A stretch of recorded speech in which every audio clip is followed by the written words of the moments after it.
আমি ঘটনাটি যার কাছ থেকে শুনেছি আমি তার ভাষায় বলছি, পড়ে শোনালে খুশি হব। সময়টা 2001 সালের বৈশাখ মাসের কোনো একদিন। আমার নাম কুদ্দুস মিয়া, আমি পেশায় একজন ভ্যান গাড়ি চালক। জামালপুর জেলার কোনো একটা গ্রামে আমার বাড়ি। আমি কোনোদিন ভূত পেতনি দেখিনি, আর আমি এগুলোতে বিশ্বাসও করি না।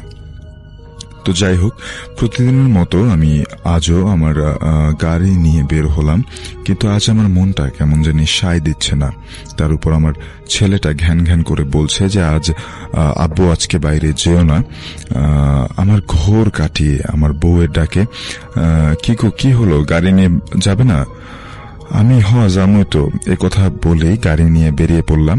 যথারীতি যাত্রী পেতে একটু দেরি হলো না, কিন্তু যেতে হবে অনেক দূর। আমি যে রাস্তায় গাড়ি চালাই সেই রাস্তাটা একেবারেই জনবসতি নেই বললেই চলে। তার উপর আবার পাহাড়ি এলাকা। শুধু মণ্ডল বাড়ির পারিবারিক গোরস্থান আর ঘোষ বাড়ির শ্মশানটা সেই রাস্তার মালিকানা হিসেবে রয়ে গেছে। আমি যখন যাত্রী নিয়ে পৌঁছাই তখন প্রায় সন্ধে হয়ে গেছে। তারা আমাকে অনেকবার বলল রাতটার থেকে সকালে যেও। আমি বললাম যে না, কোনো সমস্যা হবে না, আমি যেতে পারবো। আমি না গেলে পোলাটা হয়তো না খেয়ে ঘুমায় পড়ব। কথাবার্তা শেষ করে যখন রাস্তায় বের হলাম তখন এশান নামাজের আজান দিচ্ছে, কিন্তু আমার কাছে মনে হচ্ছে যেন গভীর রাত। আজানের ধ্বনি আমার কাছ থেকে অনেক দূর থেকে ভেসে আসছে, এমনটা মনে হচ্ছিল। অবশ্য এমনটা মনে হওয়াই স্বাভাবিক, কারণ আশেপাশে তেমন কোনো মসজিদ বা বসতি কিছুই ছিল না। আমি গাড়ির নিচে থাকা হ্যারিকেনটা জ্বালিয়ে নিয়ে এক মনে গাড়িতে প্যাডেল মেরে যাচ্ছি। যত তাড়াতাড়ি সম্ভব আমাকে বাড়ি যেতে হবে। আমি যখন ঘোষ পাড়ার শ্মশানটা পার হলাম তখন আচমকাই আমার হ্যারিকেনটা নিভে যায়। আমি গাড়ি থেকে নেমে হ্যারিকেনটার ঝাঁকুনি দিয়ে দেখলাম এক ফোঁটাও তেল নেই। আমি অনেকটা চিন্তায় পড়ে গেলাম, এত রাস্তায় এখন আমি কিভাবে যাব? আশেপাশে 2 কিলোমিটারের মধ্যে কোনো বাড়িঘর কিছুই নেই। একে তো তেল শেষ, তার উপর আবার কালবৈশাখীর দিন, কখন কি হয় একদমই বলা যায় না। এসব ভাবতে ভাবতে আমি সিদ্ধান্ত নিলাম যেভাবেই হোক আমাকে বাড়ি তো যেতেই হবে। আমি আল্লাহর নাম নিয়ে আস্তে আস্তে গাড়ি চালাতে লাগলাম। রাত তখন মোটামুটি অনেক হয়েছে, একটা মানুষও নেই রাস্তায়। এসব ভাবছি আর গাড়ি চালাচ্ছি। আমি যখন ঘোষ বাড়ির শ্মশানটা পার হয়ে এসেছি তখন দেখতে পেলাম সামনে 2জন লোক দেখা যাচ্ছে। তারা মূলত আমাকেই ইশারা করে ডাকছে। আমি অনেকটা সাহস ফিরে পেলাম। যাক, 2জন লোক তো পাওয়া গেল। আমি তাদের কাছে আসতেই আমার নাকে একটা তীব্র আতরের গন্ধ আসতে লাগলো। আমি তখন কোনো গুরুত্বই দিলাম না, কারণ আমি ভাবছিলাম যে 2জন হুজুর মানুষ, হয়তো তারা আতর ব্যবহার করে। আমি যখন তাদের কাছে আসলাম তখন গন্ধটা আরো কড়া ভাবে আমার নাকের মধ্যে ঢুকতে লাগলো। আমি কিছু বলার আগেই তাদের একজন আমাকে বলল, আমাদের কি একটু সামনের গ্রামে পৌঁছে দিতে পারবে কিনা? আমি ভাড়া যা চাইবে তাই দেব। আমি বললাম, সামনের গ্রামে কার বাড়িতে যাবেন? লোক দুটো যে নামটা বলল, আমি লোকটার নাম শুনেছি কিন্তু কোনোদিন দেখিনি। আমি আর কিছু না ভেবে বললাম যে গাড়িতে উঠুন। আমি মনে মনে ভাবছি যে ভাড়া না দিলে না দিবে, কিন্তু এতটা রাস্তা যাবার জন্য যে 2জন লোক পেলাম এটাই অনেক। বলার সাথে সাথে লোক দুটো গাড়িতে উঠে পড়ল। এতক্ষণে আমি খেয়াল করলাম, আশ্চর্য, এটা কিভাবে সম্ভব? লোক দুটোর উচ্চতা এত বেশি কেন? তারা এত লম্বা, এবং তারা যে পোশাকটা পরেছে এই পোশাকটা আমি আগে কোনোদিন দেখিনি। কথাগুলো আমি মনে মনে ভাবছি, কিন্তু তাদেরকে কিছুই বলছি না। আমি আমার মতো গাড়ি চালাচ্ছি। এমন সময় তাদের মধ্যে একজন আমাকে বলল যেন আমি ভুলেও পেছনের দিকে না তাকাই। আমি ভাবলাম তারা হয়তো কোনো দরকারি কাজ করছে, সেজন্য আমাকে পেছনের দিকে তাকাতে নিষেধ করছে। আমি আমার মতো গাড়ি চালাতে লাগলাম, কিন্তু একটা জিনিস দেখে আমি আশ্চর্য হয়ে গেলাম, এটা কি করে সম্ভব? লোক দুটোর কথাগুলো খুব অদ্ভুত টাইপের। তারা যেভাবে কথা বলছে সচরাচর এরকম ভাবে কেউ কথা বলে না। আমি কিছুই ভাবতে পারছি না এসব কি হচ্ছে আমার সাথে। এমন সময় তাদের একজন বলল যে গাড়িটা এখানে দাঁড় করাও, আমরা একটু নামবো। আমি ভয়ে ভয়ে গাড়িটা দাঁড় করালাম। তাদের 2জনই গাড়ি থেকে নেমে বলল, আমরা একটু গোরস্থানে যাচ্ছি, আমাদের এক আত্মীয় মারা গেছে, তাকে এখানে মাটি দিয়েছি, আমরা তার কবরটা একটু জিয়ারত করে আসি। কিন্তু যাবার আগে বলে গেলেন যে আমাদের যতই দেরি হোক তুমি কিন্তু ভুলেও কবরের কাছে যাবে না। আমি মাথা নেড়ে সম্মতি দিলাম। তারা কবরের দিকে যেতে লাগলো। দোয়া দরুদ পড়তে লাগলো, যে আমি স্পষ্ট শুনতে পাচ্ছি। তারা দোয়া দরুদ পড়তে পড়তে কবরের ভেতর দিকে ঢুকে গেল। বিরাট বড় গোরস্থান আর চারদিকে শুধু মাঠ আর মাঠ। আমার একা একা অনেক ভয় লাগতে শুরু করলো। লোক দুটোর আসার কোনো নাম নেই। এরকম করতে করতে প্রায় 1 ঘন্টার উপর হয়ে গেল, তাদের আসার কোনো নামগন্ধই নেই। তখন অনেক রাত হয়ে গেছে। আমি আর ধৈর্য ধরতে না পেরে কবরের দিকে, গোরস্থানের দিকে আমি যেতে লাগলাম। আমি আস্তে আস্তে গোরস্থানের দিকে যাচ্ছি আর আমার বুকের মধ্যে ঢিপ ঢিপ আওয়াজ হচ্ছে। আমার সারা শরীর কাঁপছে। কি হতে চলছে আমার সাথে আল্লাহ ছাড়া আর কেউ জানেন না। এসব বলতে বলতে যখন আমি সামনের দিকে তাকালাম আর তাকিয়ে যা দেখলাম, তাতে আমার কলিজাটা বের হয়ে আসার উপক্রম হলো। আমি দেখলাম লোক দুটো বিকট আকার ধারণ করে একটা মরা লাশ সামনে নিয়ে বসে আছে। যে আমার সাথে তাদের চোখাচোখি হয়েছে, তখন তারা আমার দিকে এমন ভাবে তাকালো মনে হচ্ছে আমি আসাতে তাদের বিরাট কোনো ক্ষতি হচ্ছে। তারা হুঙ্কার করতে করতে আমার দিকে আসতে লাগলো। এই দৃশ্য দেখে আমি ওখানে জ্ঞান হারিয়ে ফেলি। আমার যখন জ্ঞান ফিরে তখন দেখি আমি আমার বাড়িতে, আর মসজিদের ইমাম সাহেব আমার পাশে বসা। আমি তাদেরকে বললাম আমি এখানে কেমন করে আসলাম। তখন আমার বউ বলল, তুমি মন্ডল বাড়ির গোরস্থানের শ্মশানের পাশ দিয়ে, মন্ডলবাড়ির গোরস্থানের পাশে অজ্ঞান অবস্থায় পড়েছিলে। মন্ডলবাড়ির সাজু ভাই সকালে মাঠের দিকে যে তোমাকে পড়ে থাকতে দেখে, বাড়িতে নিয়ে আসে সেই। তখন আমি তাদেরকে সব ঘটনা খুলে বলি। সব ঘটনা শুনে ইমাম সাহেব বলে, ওই দুজন জিন ছিল, তারা তোমার কোনো ক্ষতি করতো না, কিন্তু তোমাকে নিষেধ করা সত্ত্বেও তুমি তাদের কাছে গিয়েছ, এজন্যই তারা তোমার উপরে ক্ষেপে গিয়েছিল। সবচেয়ে আশ্চর্যের বিষয় হলো, যখন আমি গাড়ি নিয়ে আসছিলাম তখন আমার পকেটে ছিল 320 টাকা, আর আমার পকেটে ওই টাকা ছাড়াও আরো 10,000 টাকা। সে টাকাটা আমার কাছে কিভাবে আসলো আমি কিছুই জানি না।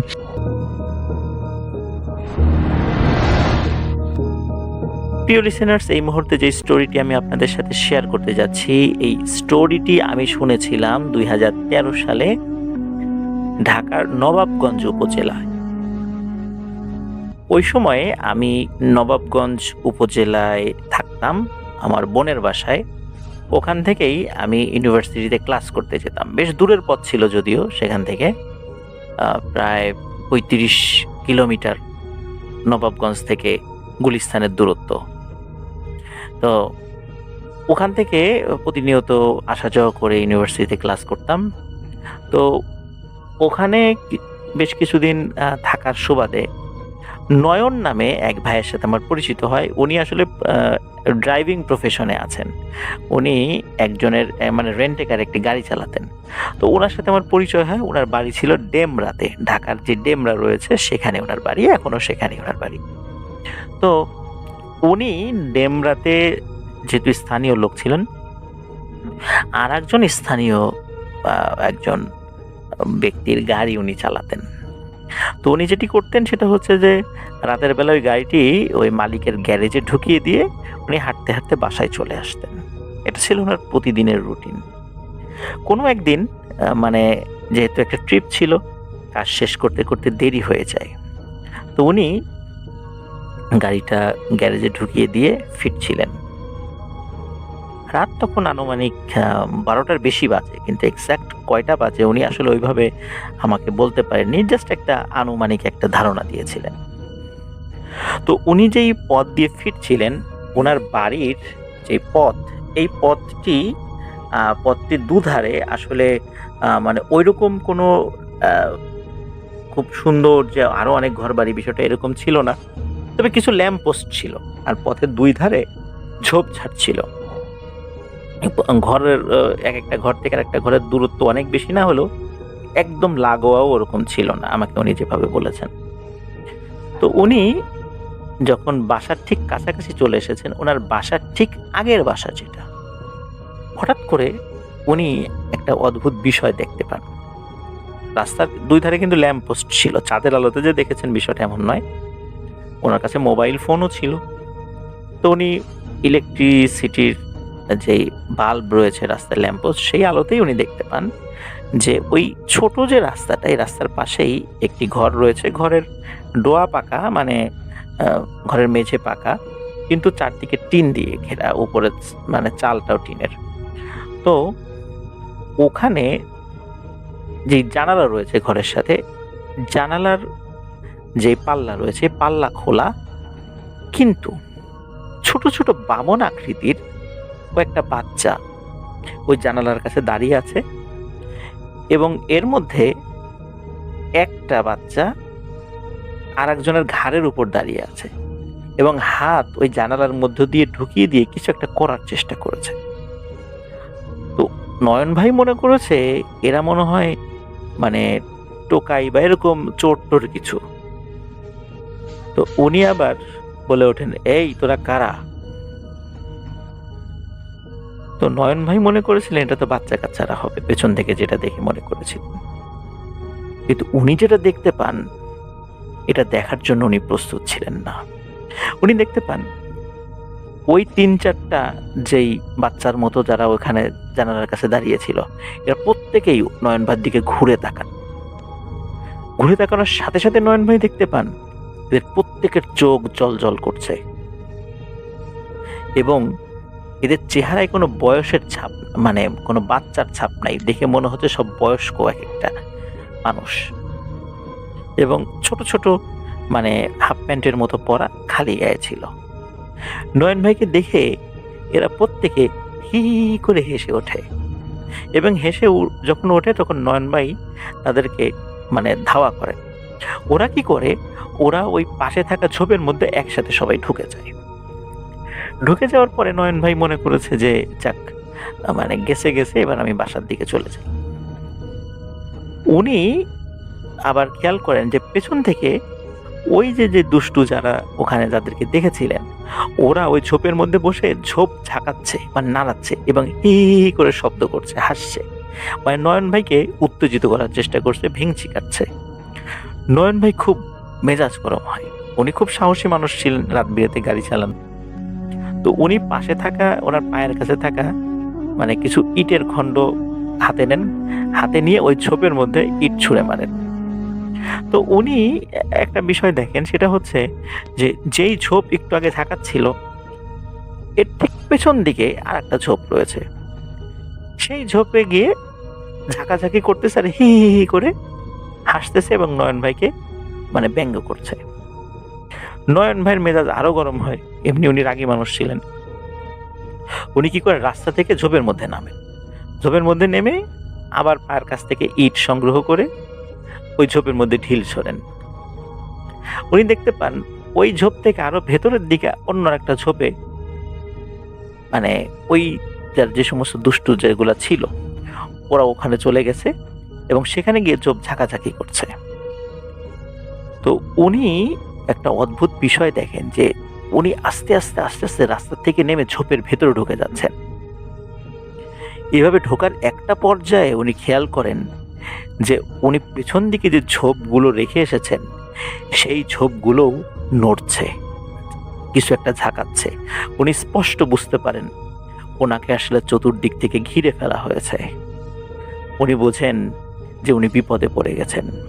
উনি জোরে জোরে আল্লাহু আকবার করতে করতে চিৎকার দিতে দিতে উনি ওই ঝোপ থেকে বের হয়ে যান। বের হয়ে যখনই উনি রাস্তায় উঠেছেন উনি দেখতে পান রাস্তার এপাশ এবং ওপাশ দুপাশেই যে ঝোপগুলো রয়েছে সেই ঝোপগুলো নড়ছে, কিছু ঝাঁকাচ্ছে ওর ভেতর থেকে। তার মানে হচ্ছে এখানে ওই ৩-৪টা প্রাণী না, অসংখ্য রয়েছে এই ঝোপঝাড়ের মধ্যে যারা নয়ন ভাইকে ঘিরে ফেলেছে। এবার নয়ন ভাই আরো একটা ভয়ঙ্কর জিনিস দেখতে পান। উনি দেখতে পান এগুলো এখন ঝোপঝাড় থেকে বের হয়ে নয়ন ভাইকে তাড়া করেছে। নয়ন ভাইয়ের বাসা যেহেতু কাছেই ছিল উনি দৌড়াতে থাকেন এবং জোরে জোরে আল্লাহু আকবার চিৎকার করতে করতে দৌড়াতে থাকেন। ওনার বাসার কাছে একদম যখন চলে আসছেন, ওনার বাসা ছিল হচ্ছে টিন দিয়ে ঘেরা, মানে বাসার যেই দেয়াল মানে যে বেড়া, এটা টিনের বেড়া ছিল এবং বাসার যেই গেটটা ছিল সেটাও টিনের গেট ছিল। উনি বুঝতে পারেন যে এখন টিনের গেট নক করার মতো সময় হাতে নেই। উনি বাসার কাছে এসে ওই টিনের গেটের উপর ঝাঁপ দিয়ে পড়েন। উনি একটু মোটাসোটা মানুষ ছিলেন, ওনার শরীরের ভারে টিনের গেট বেড়াসহ ভেঙে বাড়ির উঠোনে গিয়ে পড়েন। প্রচণ্ড এই শব্দে বাড়ির লোকজন যখনই বের হয়ে আসছে তখন বাড়ির লোকও স্পষ্টভাবে দেখতে পান অসংখ্য ছোট ছোট এই দুষ্টু জিনেরা তাদের বাড়ির কাছে চলে এসেছে। কিন্তু যখনই অনেক মানুষ দেখতে পেয়েছে, তখন এরা সবাই আবার খুব দ্রুত গতিতে দৌড়ে ওই ঝোপের মধ্যে লুকিয়ে যায়। পরে আরো মানুষ আসে, কিন্তু ওখানে আর কাউকে কেউ খুঁজে পায় না। নয়ন ভাই একদম মরতে মরতে বেঁচে যান। ওই গেটের উপর ঝাঁপ দেওয়ার কারণে ওর হাতের কয়েকটা জায়গায় কেটে ছিলে যায়, কিন্তু সেটা কোনো মারাত্মক কিছু ছিল না, একদম স্বাভাবিক বিষয় ছিল। নয়ন ভাই মারাত্মক ভয় পেয়েছিলেন। ঘটনা কিন্তু এখানেই শেষ নয় প্রিয় লিসেনার্স। নয়ন ভাই এই ঘটনার পরে উনি পরের দিন ওই যে বাড়িতে ওই দুষ্টু জিনেরা জানালার মধ্য দিয়ে কিছু একটা করার চেষ্টা করছিল, আসলে কি করছিল সেটা ওনার জানার ইচ্ছা ছিল। কারণ উনিও কিন্তু রাতের বেলা ওনার পরিবারকে বলেছিলেন যে উনি ফেরার পথে এরকম জিনিস দেখেছিলেন, ওই বাড়িতে এরকম করছিল, যার ফলশ্রুতিতে এই ঘটনা ঘটেছে। তখন তারাও পরের দিন ওই বাড়িতে যান যে এরকম একটা ঘটনা ঘটেছে। আসলে ওই জানালার কাছে ওই বাড়ির সদ্য ভূমিষ্ঠ একটি বাচ্চা, ওই বাচ্চাকে নিয়ে তার মা শুয়েছিল। এই দুষ্টু জিনেরা ওই বাচ্চার ক্ষতি করার জন্য ওখানে গিয়েছিল, কিন্তু নয়ন ভাইয়ের উপস্থিতি কারণে ওরা তেমন ক্ষতি করতে পারে নাই। কিন্তু যতটুকু করতে পেরেছে সেটিতেও অনেক বড় ক্ষতি হয়ে গিয়েছিল। কারণ সকাল থেকেই ওই বাচ্চা খুব অসুস্থ হয়ে পড়ে এবং অল্প কিছুদিনের মধ্যে ওই বাচ্চাটি মারা যায়। হয়তোবা নয়ন ভাই আরো আগে আসলে ওই দুষ্টু জিনেরা ওইখানে আসতে পারতো না, কিন্তু যাই হোক, যেটা ভাগ্য সেটা তো মেনে নিতে হবে। প্রিয় লিসেনার্স, এই যেই ছোট ছোট বামন আকৃতির দুষ্টু জিন, এদেরকে বলা হয় গদ্রবঙ্গা। এই গদ্রবঙ্গা সম্পর্কে এই ঘটনা যখন আমি শুনি, পরবর্তী এর সম্পর্কে আমি একটু জানার চেষ্টা করি। আমি জানতে পারি এই গদ্রবঙ্গা জিনেরা নারী এবং শিশুদেরকে অ্যাটাক করে। এদের মূল টার্গেটই থাকে হচ্ছে নারী এবং শিশু। বিভিন্ন ডোবা, নালা, খাল, বিল, পুকুর, বিশেষ করে যেগুলো পচা পুকুর, তারপর ঝোপঝাড়, এইগুলোর মধ্যে এই গদ্রবঙ্গা জিনগুলো থাকে। এখনো পর্যন্ত সাঁওতাল সম্প্রদায়ের লোকেরা এই গদ্রবঙ্গা জিনের উপাসনা করে। এই গদ্রবঙ্গা জিন নাকি তাদেরকে যারা উপাসনা করবে তাদেরকে ধনী বানিয়ে দেয়, স্বর্ণের মোহর এনে দেয়, কিন্তু এর বিনিময়ে ওরা ওই পরিবারের কোনো বাচ্চা সদস্যকে মেরে ফেলে, খেয়ে ফেলে বা নিয়ে যায়, বা এমন কিছু চেয়ে বসে যা একটি প্রাণকে নিঃশেষ করে দেয়।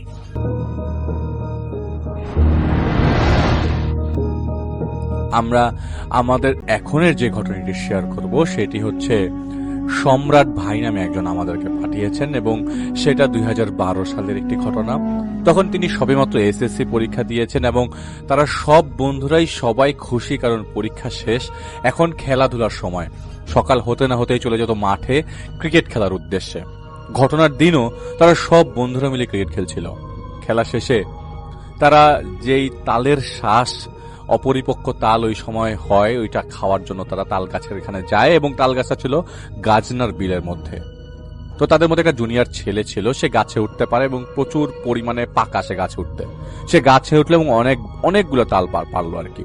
তারা সবাই সেই তাল খাওয়া নিয়ে ব্যস্ত। হঠাৎ তাদের একটা বন্ধু সোহান বলছিল তাল দিয়ে অনেক সুন্দর সুঘ্রাণ আসছে আর কি, কিন্তু তারা কেউই পাচ্ছিল না এই সুঘ্রাণটা। তো এক প্রকার হেসে উড়িয়ে দেয়, কি বলো না বলো, কোথার থেকে কি। কিছুক্ষণ পরে সবাই সুঘ্রাণটা পেল এবং অদ্ভুত লাগলো বিষয়টা, কিন্তু অতটা মাথায় নেই, কারণ এটা এরকম হতেই পারে। হঠাৎ একটা শব্দ আসলো এবং শব্দটা এমন যেন কেউ কর্কশ গলায় বলতেছে, তপু তপু। তো তারা খুঁজছিল আসলে কে ডাকলো তপু বলে। কিছুক্ষণ পর সেই নাম ধরে ডাকটা অনেকটা ক্লিয়ার বোঝা যাচ্ছে। তপু অনেকটা হিমশিম খেয়ে গেল বলা চলে, এবং ভয়ও পেয়ে গেছে। আস্তে আস্তে সুঘ্রাণ বাড়তে থাকে এবং তাদের ভয়টাও বাড়তে থাকে। আর ডাকটা কাছে চলে আসছে। একটু আগে দূরে শোনা যাচ্ছিল, এখন কাছে চলে আসছে। অজানা কোনো কিছু তাদের উদ্দেশ্যে বলল এবং তাল পেরে ভালো করিস নেই, অজানা থেকে একটা ভেসে আসছে একটা কথা, তাল পেরে ভালো করিস নেই তোরা, এগুলা আমাদের সম্পদ, তোদের সাহস হয় কিভাবে এগুলাকে হাত দেওয়ার। তারা সবাই ভয় পেয়ে যায়। বিলের মধ্যে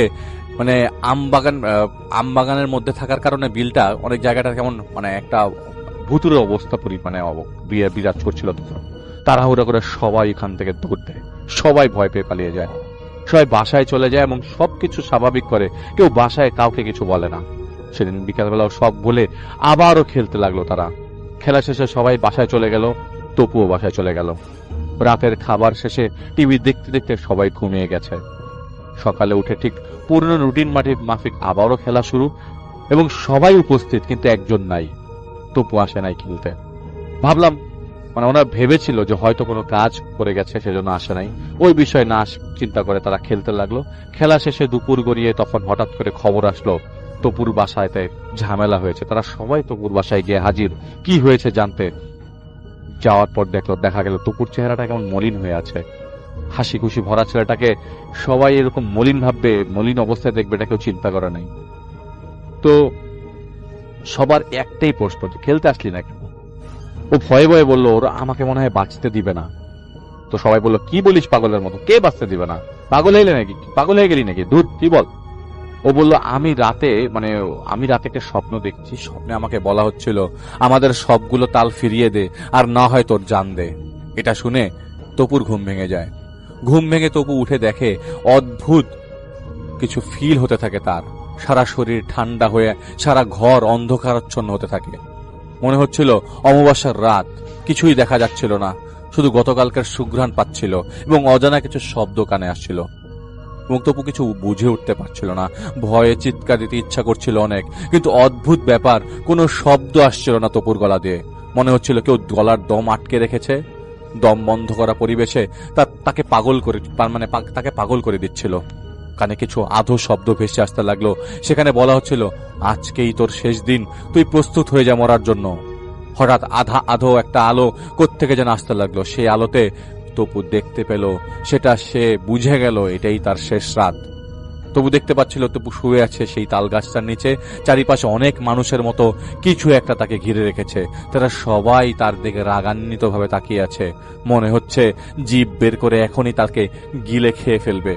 তপু প্রচুর ভয় পেয়ে যায় এইসব দেখার পর। কখন যে অজান্তে জ্ঞান হারিয়ে ফেলে তপু বোঝে নাই। ঘুম ভাঙার পর তপুর বিছানায় শুয়েছিল। শোরুমের সব ঠিকঠাক, দুঃস্বপ্নই হবে, একটা স্বস্তি তপু ভোগ করলো কিছুক্ষণ। এরপরে উঠতে গেল বিছানা থেকে, তখন খেয়ে গেছে সবচেয়ে বড় ধাক্কা। বিছানায় প্রচুর ঘাস পড়ে আছে আর রুমের ফ্লোরে 3-4টা তাল পড়ে আছে। তখন মনে হচ্ছিল রাতের থেকে আরো বেশি ভয় পেয়ে গেছে তপু। ভয় পেয়ে চিৎকার দিয়ে উঠে, চিৎকার শুনে তার মা ছুটে আসে তার রুমে। তার মা বিছানায় ঘাস আর ফ্লোরে তাল পড়ে আছে দেখে নিজেও ঘাবড়ে যায়। তখন তপু তার মাকে সবকিছু খুলে বলে এবং তার মা তাকে সান্ত্বনা দিয়ে বলে, বাবা ভয় পেও না, সব ঠিক হয়ে যাবে। এবং তার বন্ধুরা ওই মুহূর্তে গুলি শুনে প্রচুর ভয় পেয়ে যায়। তো যেই ভাই ঘটনা পাঠিয়েছে তিনি মনে মনে ভাবতে থাকে, তাদের সাথেও কি একই ঘটনা ঘটবে? তারাও তো ওই জায়গায় ছিল, ওই ঘটনার স্থানে ছিল। তো তপুর বাবা আসে, ওনার সাথে মসজিদের ইমাম সহ আসে। ইমাম সাহেব সবকিছু শুনে তপুকে একটা তাবিজ দিয়ে যায়, বলে তাবিজটা যেন ভুলেও না খুলে। 2 দিন আর কিছু ঘটে না। 2 দিন পর ওর সাথে ঘটলো আরো ভয়ঙ্কর ঘটনা।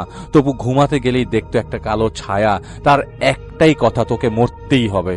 ও পাগলের মতো হয়ে যেতে থাকলো, সবকিছুতেই ভয় পেতে থাকলো। এমনকি ওর বাবা কোনো উপায় খুঁজে না পেয়ে আবারও ইমাম সাহেবের কাছে যান এবং সব ঘটনা বলেন। ইমাম সাহেব বলেন, আপনার ছেলের উপরে শক্তিশালী জিনের আছর করেছে, যা আমার আয়ত্তের বাইরে। তবে আমি একজন ইমাম সাহেবকে চিনি, আপনারা তার কাছে সাহায্য চেতে পারেন। সেই হুজুরটির বাসা তাদের গ্রাম থেকে 50 কিলোমিটার দূরের পথ।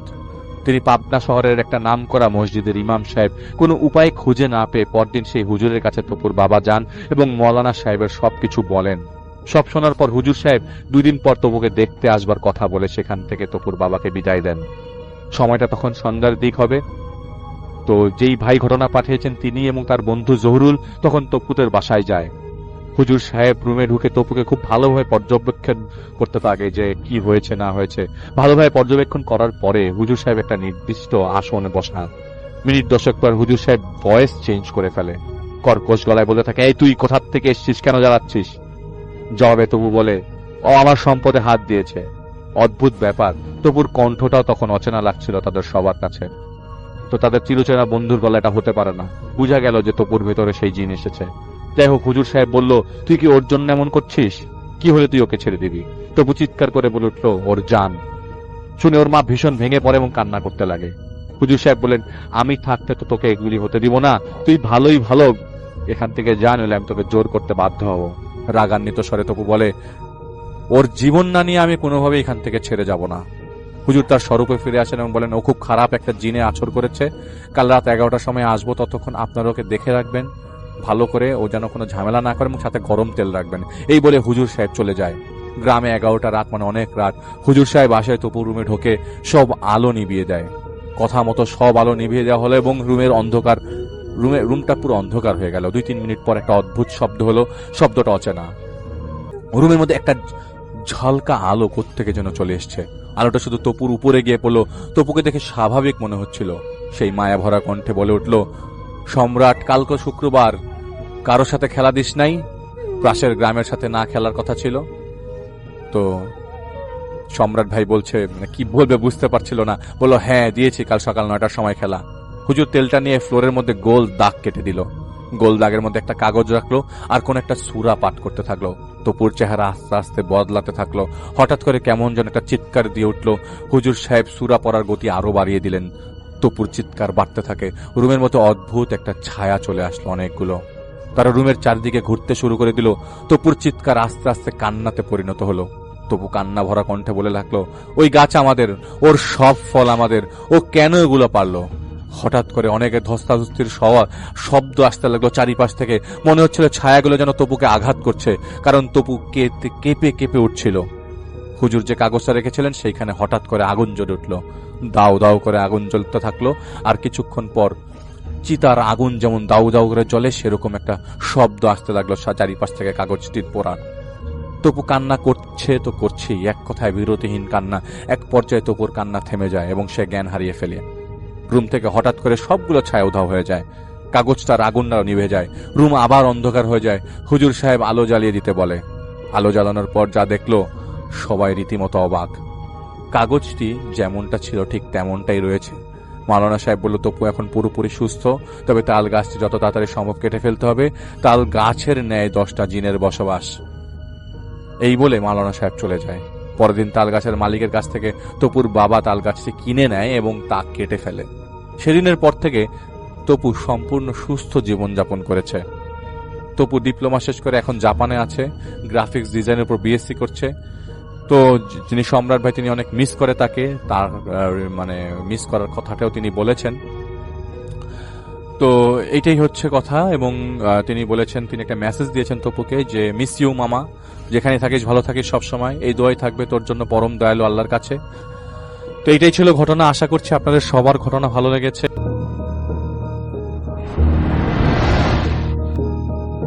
আপনি আপনার নাম বলে আপনার ঘটনাটা শুরু করতে পারেন। ধন্যবাদ শাফিন ভাই আমাকে ইনভাইট করার জন্য বুথ নাইটে। আমি ইকরামুল করিম অনয়, মালিবাগ থেকে এসেছি। তো আমি আমার ঘটনা চলে যাচ্ছি। ঘটনাটি প্রথম শুরু হয় যখন আমি 2015 সালে রামপুরা থেকে বাসা শিফট করে মালিবাগে চলে যাই। তো ওই দিনের ঘটনা। তো বাসা শিফট করার পরে আদার্স যেসব আমাদের ফার্নিচার আছে সবকিছু গোছগাছ করার পরে তো আমরা কথা বলতেছিলাম, আব্বু আম্মু সহ সবাই ড্রয়িং রুমে বসে আমরা আড্ডা দিচ্ছিলাম। অলমোস্ট রাত 11টা বা 15 এরকম বাজে, 11টা সাড়ে 11টা বাজে। তো হঠাৎ করে চারিদিকে রাতের বেলা তো একটু নীরব থাকে। তো হঠাৎ করে একটা সাউন্ড হলো যে কেউ চেয়ার টানছে। কেউ যখন চেয়ার টানছে, তো প্রথমে কেউ খেয়াল করে না, আমি যখন একটু শুনছিলাম তো কেউ পাত্তা দেয় না। তারপর হঠাৎ করে আবার 2-3 বার চেয়ার টানার শব্দ হলো। তখন সবার একটু খেয়াল হয় যে আসলে চেয়ার কে টানতেছে। পরে তো আব্বু বলে হয়তো নিচে থেকে টানতেছে, এটা তেমন কিছু না। তো ওই দিনের মতো সবাই যে যার যার মতন ঘুমিয়ে যাওয়ার পরে, তো আমি তখনও ঘুমাইনি, ফেসবুকিং করছিলাম। তো ফেসবুকিং করতে করতে হঠাৎ আমার মনে হলো যে উপর থেকে কোনো কিছুর একটা সাউন্ড আসছে। তো আমি ঠিক করে আমি আসলে কানে হেডফোন দিয়ে গান শুনছিলাম। তো আমি গান অফ করে ঠিক মতন শোনার জন্য ট্রাই করতেছিলাম যে আসলে কি হচ্ছে ব্যাপারটা, কিসের শব্দ। তো যখন আমি একটু বারান্দায় যে যখন কানটা ঠিক মতন পাতি, তো শুনতে পাচ্ছি যে কেউ যখন হয় না মশলা পিষে যখন যেরকম সাউন্ডটা হয়, যেমন বাটা মশলা যে শব্দটা হয়, ওরকম একটা শব্দ আসতেছে। তো এত রাতে 2টা বাজে কেউ মশলা পিষে, আমার কাছে কিরকম জানি অস্বাভাবিক লাগছে। 2টার সময় তো কেউ মশলা পিষার কথা না। তারপর আমি স্বাভাবিকভাবে নিচে করতেই পারে, হয়তো অনেকে রাতে কাজ করে রাখে সকালবেলা যাতে তার কোনো সমস্যা না হয়। এরকম চলতেছিল। তো কয়েকদিন পরে ঠিক এক সপ্তাহ পরে, এক সপ্তাহ মাঝখানে কিছু হয়নি, এক সপ্তাহ পরে আবার কন্টিনিউসলি শুরু হচ্ছে। হঠাৎ করে শোনা যায় কি রাতে 10টার পরে এই জিনিসগুলো শুরু হয়, নুপুরের সাউন্ড হয়, মনে হচ্ছে যে কেউ নাচানাচি করতেছে। আবার বাচ্চাদের পায়ের আওয়াজ পাওয়া যায় এক জায়গা থেকে আরেক জায়গায়, খেলা করলে 2-3টা বাচ্চা একসাথে যেরকম হয় ওরকম শোনা যাচ্ছে। তো এরকম হয় প্রতিদিন, যে এরকম হচ্ছে টানা হচ্ছে যে নুপুরের সাউন্ড আসে। বা আবার দেখা যায় আমার ওই এরিয়াতে কোনো বেলি ফুল গাছ নেই, হঠাৎ আমরা বেলি ফুলের অনেক গন্ধ পাই, যে মানে আশেপাশে মনে হয় কি কোনো বেলি ফুলের পারফিউম ইউজ করা হয়েছে এরকম গন্ধ ঘ্রাণ আসতেছে। আবার মাঝে মাঝে হয় কি পচা মাছের গন্ধ বা বাজে কিছুর গন্ধ আসতেছে, যেটা সহ্য করা যায় না একবারে। তো আমরা মনে করি হয়তো এখানে পাশে একটা ডাস্টবিন আছে, তো এখান থেকে মেবি আসে, এবং আসেও। এটা নিয়ে তেমন একটা ছিল না। তো যখন আমরা এটা নিয়ে কমপ্লেন করি কেয়ারটেকারের কাছে যে আসলে এরকম হয় রাতে 2-3টা বাজে কারা না কারা মশলা পিষে সাউন্ড টাউন করে, আমরা তো ঘুমাতে সমস্যা হয় আমাদের। তো দারোয়ান যখন এটা শুনে, সে একটু আমার আব্বুর দিকে একটা লুক দিয়ে তাকায়, মনে হচ্ছে কি না কি বলে ফেলছে। তো সে কথাটা অন্যদিকে ভাড়ার কথা বলে বা বিলের কথা বলে অন্যদিকে কথাটা ঘুরে এনেছে, কথাটার জবাব সে দেয়নি। তো আব্বু আর জিজ্ঞেস করে না, ওই কি না কি জিজ্ঞেস করবে, এটা বলার মতন তো কিছু না। তো আব্বা জিজ্ঞেস করে না, ঠিক 15 থেকে 16 দিন পরে বিল নেওয়ার ডেট যেটা যেদিন থাকে, উনি না আসেনি, কেয়ারটেকার আঙ্কেল আসেনি। তো আব্বু নিজে গেছে তার কাছে বিল দিতে, যায় দেখে যে তার অনেক জ্বর গায়ে। তো ওনাকে যায় তার হালচাল জিজ্ঞেস করতেছে, কি হয়েছে ভাই আপনার, হঠাৎ করে আপনি তো সুস্থ ছিলেন, কালকে রাত্রেও তো আপনাকে ঠিক দেখছিলাম, নিচে দেখা হলো, এখন হঠাৎ করে জ্বর। আসলে ভাই হয়েছে কি, আমি তো আপনাকে বলি, কাউকে বললেন না, ব্যাপারটা জানাজানি হলে একটু সমস্যা হবে। বলে আচ্ছা হ্যাঁ কি হয়েছে বলেন আপনি আমাকে। তো উনি বলতেছিল যে আসলে আমি তো আপনারা তো আমাকে দেখছেন যে আমি প্রতিদিন 5 ওয়াক্ত নামাজ পড়ি, একজন পরহেজগার ব্যক্তি, আমি হাফেজও। তো আমি না কালকে কাজ করতে করতে এতটাই টায়ার্ড হয়ে গেছিলাম, আমার না ঈশার নামাজ পড়ার কথা মনে ছিল না, আমি পড়বো করে আর পড়া হয়নি, শুয়ে পড়ছি, আমার ঘুম চলে আসছে। তো অলমোস্ট রাত 3টা 3:30 বাজে এই সময় আমার হঠাৎ করে ঘুম ভেঙে যায়। ঘুম ভাঙার পর আমার মনে হয় কি, তখন কিন্তু গ্রীষ্মকাল চলছিল, হ্যাঁ মানে কত বাংলাদেশের মাঝখানে হয়েছিল না 40 ডিগ্রি পর্যন্ত গরম হয়েছিল ওইরকম ওই সময়টায়। তো এত গরমের মধ্যে হঠাৎ করে আমার ঘুম ভেঙে গেছে, পানি তৃষ্ণা পেয়েছিল, কিন্তু মনে হচ্ছিল যে আমার গ্যারেজের মধ্যে কেমন এসি ছেড়ে দিয়েছে, মানে এত ঠান্ডা, আমি এত ঠান্ডা ফিল করতেছিলাম, কিন্তু ঠান্ডা আসার তো কোশ্চেন নাই। তারপর আমার কাছে মনে হলো যে রাতের বেলা রাত গভীর হলে হয় এরকম, ঠান্ডা তো পরে। তো আমি উঠতে যাবো, আমার কাছে কেন জানি মনে হচ্ছে আমি উঠতে পারতেছি না, আমি আমার শরীরের শক্তি হারিয়ে ফেলছি, আমার পুরো শরীরে কোনো শক্তি নেই, আমি শুধুমাত্র কথা বলতে পারতেছি বা ঘাড় লাড়াতে পারছি। তো হঠাৎ করে আমি ফিল করলাম যে যখন আমি বাম দিকে তাকিয়েছিলাম, তো আমার মনে হলো যে আমি দেখতে, মনে হলো না, আমি একবার ঠিক স্পষ্ট দেখতে পাচ্ছিলাম যে দুটো অবয়ব ছায়ামূর্তি আমার দিকে আসছে, একটা পুরুষ আর একটা মহিলা। এটা বোঝা যাচ্ছে যে মহিলা তার চুলের কারণে তার পা দেখা যাচ্ছিল না, যে পা আছে কি নাই এটা দেখা যাচ্ছিল না। কিন্তু যখন আমি পুরুষটার দিকে লক্ষ্য করলাম, এতটুকু বুঝতে পারছি তারা হাঁটছিল না কেউই, তারা সবাই শূন্যে ভেসে আসছিল। মানে এটা দেখে আমি রাত্রিবেলা হতবাক হয়ে গেছে যে আসলে আমি এটা কি দেখছি, আসলে কি ঠিক না ভুল দেখছিলাম। ক্লিয়ার করার জন্য আমি না আসলে একটু বের হয়ে যখন দেখতে যাব, তখন আমি বের হতে পারছিলাম, আমার পুরো শরীরে আমার শক্তি নেই, কিরকম জানি একটা লাগতেছিল। তো আস্তে আস্তে তারা যখন আমার দিকে যতই অগ্রসর হচ্ছে, ততই আমি শক্তি হারিয়ে ফেলছিলাম। একটু আগে যে কথা বলতে পারতাম, দৌড় পড়তে পারতাম, ওইটাও আমি বলতে পারতেছি না। আমার মনে বোবা ধরলে যা হয়, আমি মনে বোবা হয়ে গেছি, এরকম লাগছিল।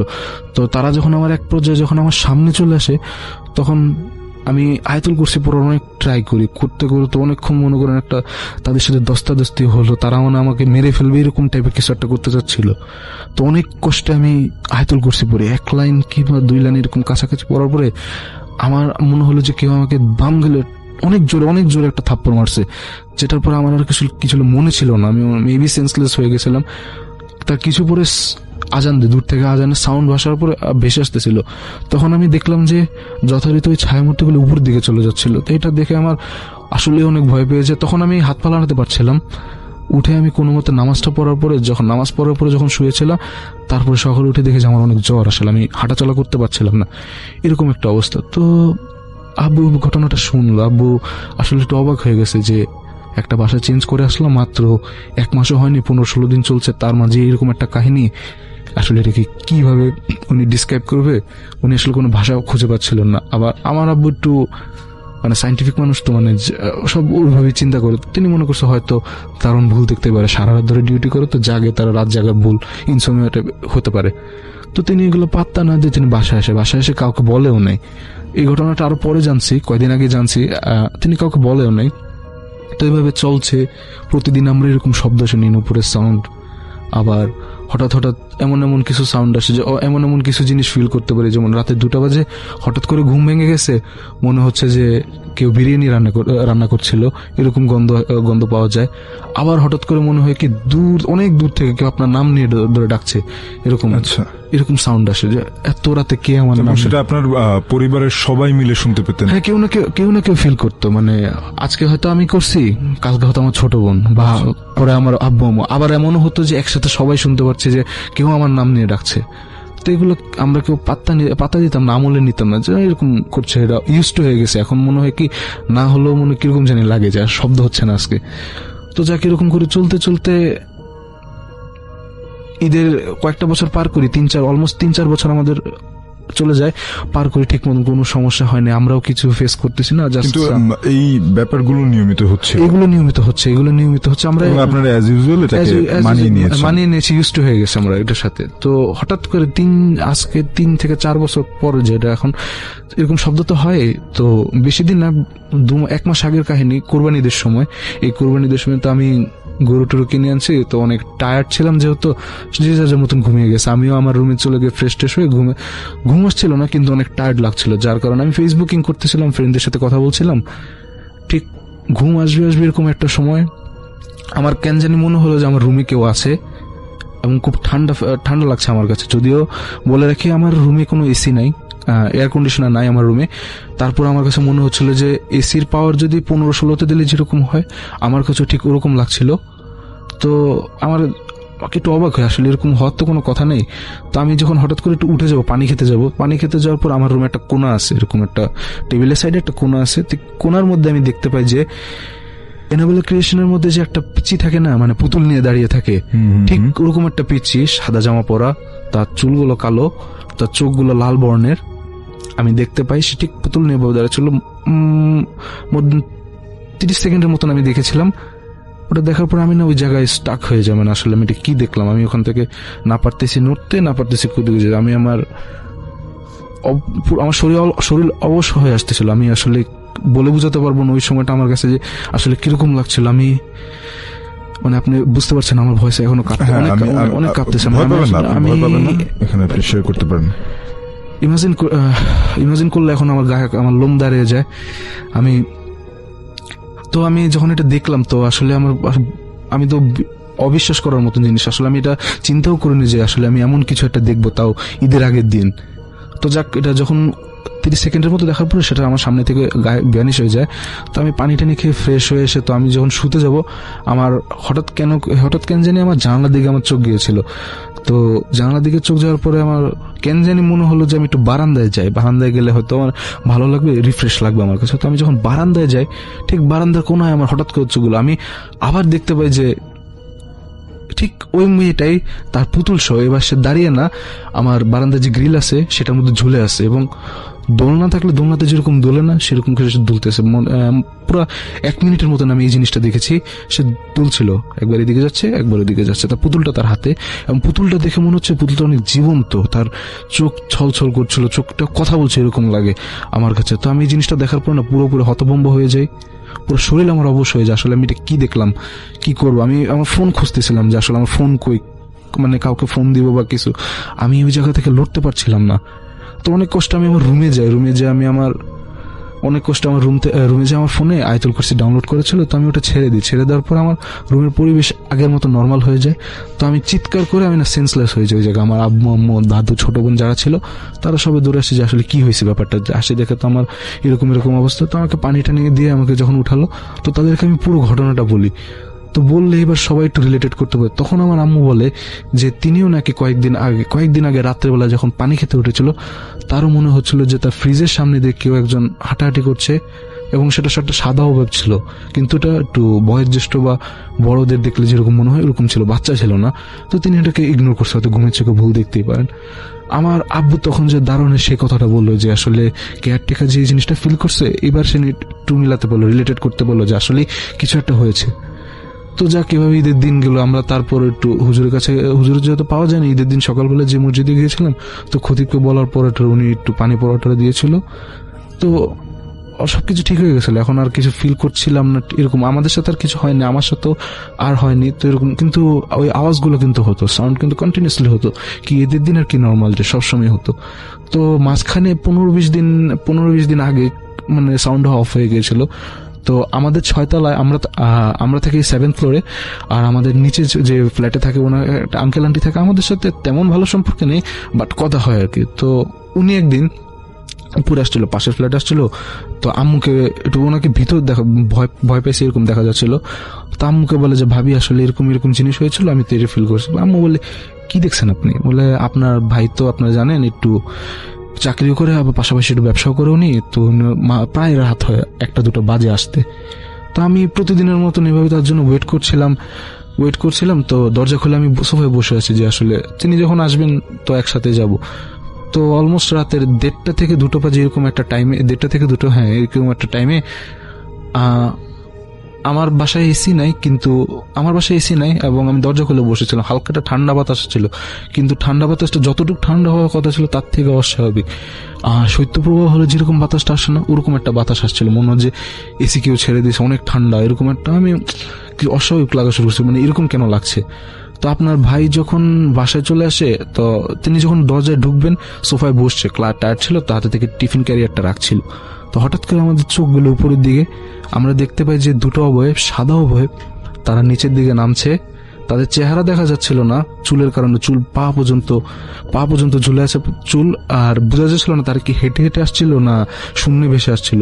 তো হঠাৎ করে তারা যখন নিচে নামতে যাবে, তখন তাদের পায়ের দিকে যখন আমি খেয়াল করি, তারা আসলে কেউ হাঁটছিল না, শূন্য উপরে ওঠানামা করছিল। আর বলে রাখা ভালো, তারা যখন এরকম উপরে ওঠানামা করছিল, তখন লাইট, বিদ্যুৎ চমকালে যেরকম লাইট অন অফ হয় ওরকম হচ্ছিল বারবার। এটা দেখে আমরা আসলে বলার মতন কিছু ছিল না, আমরা পুরা স্টাক হয়ে যাই, জায়গায় চুপ হয়ে যাই যে আসলে কি দেখছি, এটার জন্য তো আমরা প্রস্তুত ছিলাম না। আপনার ভাই কোনো মতন টিভিটা ছেড়ে ইসলামিক চ্যানেল আগে দেওয়া ছিল, যেহেতু আমরা একটু ইসলামিক মাইন্ডের মানুষ, ইসলামিক চ্যানেলগুলো দেখে মক্কার একটা চ্যানেল দেওয়া ছিল, তো ওখানে সূরা পড়া হচ্ছিল। তো যদি সাউন্ড বাড়ানোর সাথে সাথে যে কাজটা হয়, সবকিছু আগের মতো নর্মাল হয়ে যায়, অটোমেটিক লাইট জ্বলে ওঠে, না কোনো ঠান্ডা না কোনো অবয়ব, কিছুই ছিল না, আগের মতন সব নর্মাল হয়ে যায়। তো এটা দেখে একটু ভয় পেয়ে, অনেকটা ভয় পেয়েছি, একটু না আসলে আমরা এখন বিশ্বাস করতে পারছিলাম যে কি হচ্ছে। তো শাফিন ভাই, এই ছিল আমার ঘটনা।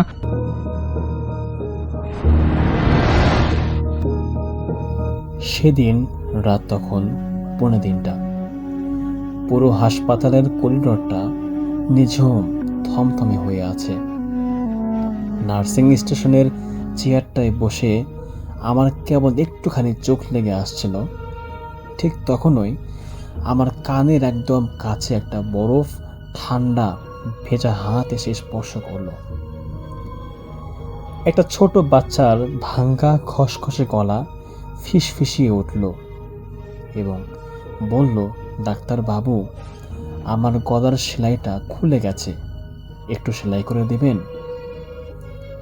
ধরফর করে আমি চোখ মেলে তাকিয়েই আমার কলিজা শুকিয়ে গেল।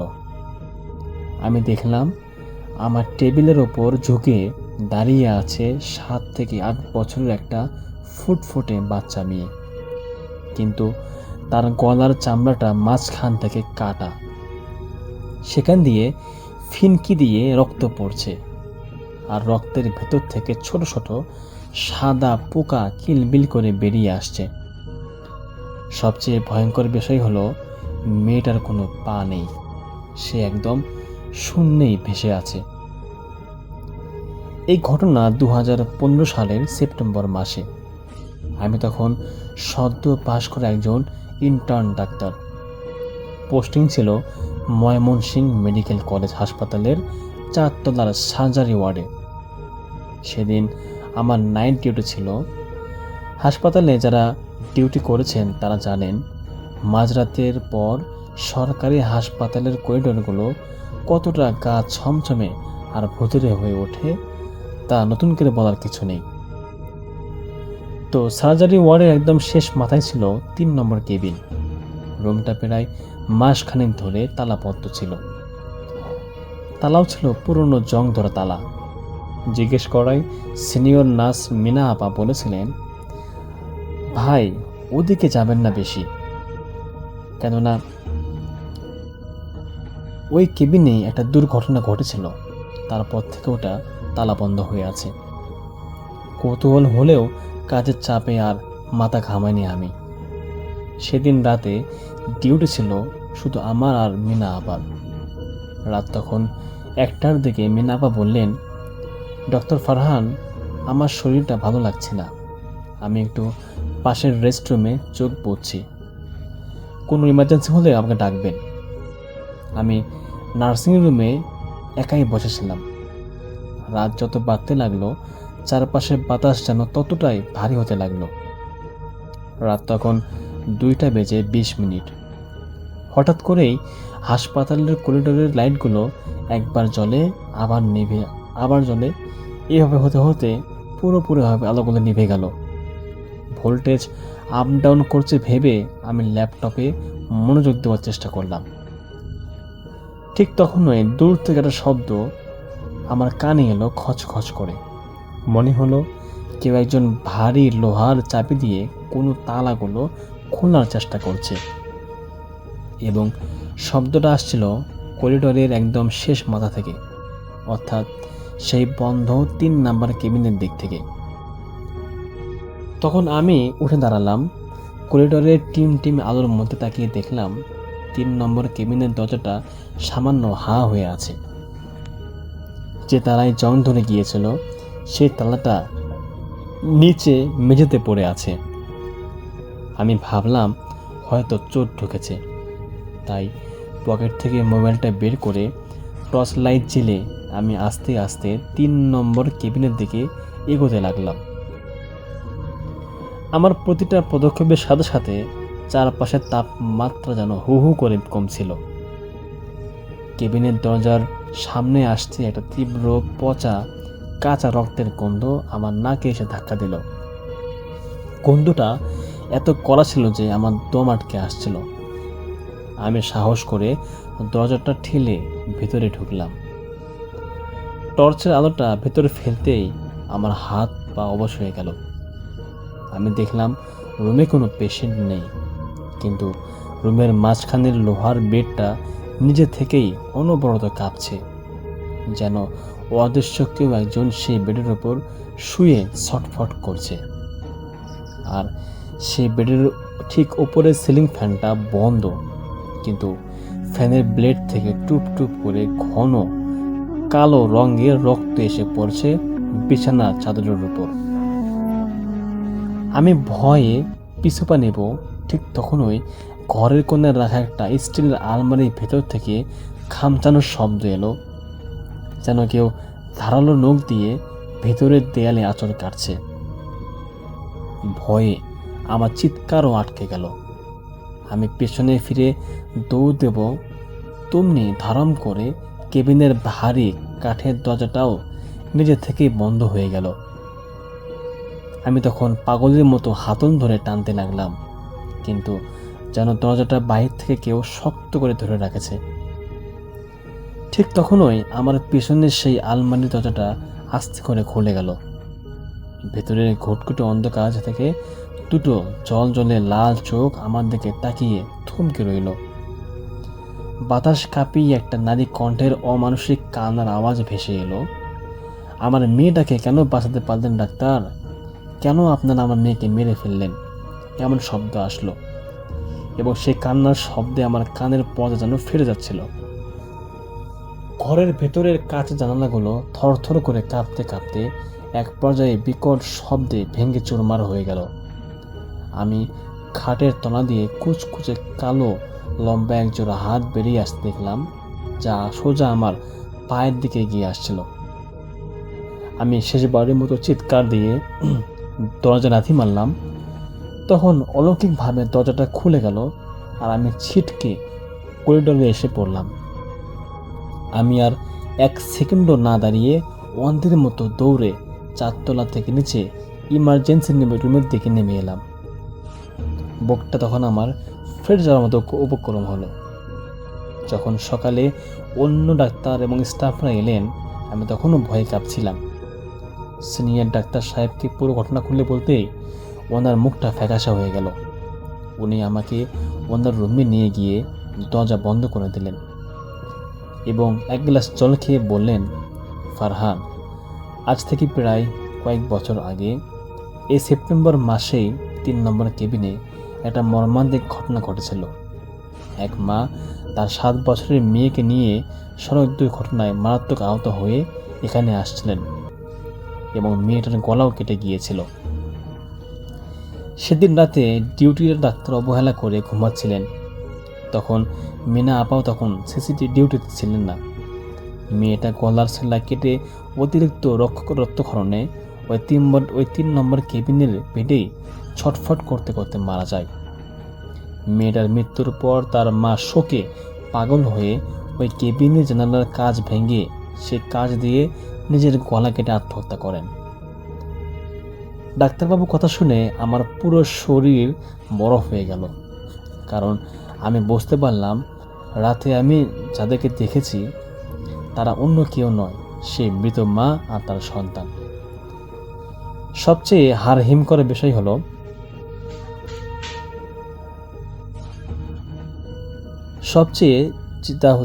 পরের দিনে ভয়ে আমি সেই চাকরিটা ছেড়ে দেওয়ার সিদ্ধান্ত নিই এবং হোস্টেল থেকে আমার ব্যাগ গোছাতে শুরু করি। ব্যাগ গোছানোর সময় হঠাৎ লক্ষ্য করলাম আমার অ্যাপেনের পকেটে একটা ছোট খসখসে কাগজ ভাঁজ করা আছে। কাগজটা আমি পকেটে রাখিনি, তাই বুক কাঁপতে কাঁপতে কাগজটা খুললাম। সেখানে কাঁচা রক্ত দিয়ে লেখা আছে, ছোট বাচ্চার হাতের অক্ষরে লেখা ছিল, ডাক্তারবাবু, সেদিন রাতে তো মিনা আপা ডিউটিতে ফাঁকি দিয়ে ঘুমাচ্ছিলেন, তাই ওনাকে আমরা নিয়ে গেলাম। আপনি কিন্তু ভালো ডাক্তার, তাই আপনাকে ছেড়ে দিলাম, আবার দেখা হবে। ঠিক ওই মুহূর্তেই হাসপাতাল থেকে আমার মোবাইলে ফোন এলো। ফোনের উপাস থেকে একজন ডাক্তার বন্ধু কাঁপানো গলায় বলল, ফারহান, সর্বনাশ হয়ে গেছে। আজ সকালে 3 নম্বর কেবিনের ভেতর থেকে মিনা আপার লাশ উদ্ধার করা হয়েছে। ওনার নিজের গলার চামড়াটা কেউ নখ দিয়ে ছিঁড়ে কুচি কুচি করে ফেলেছে।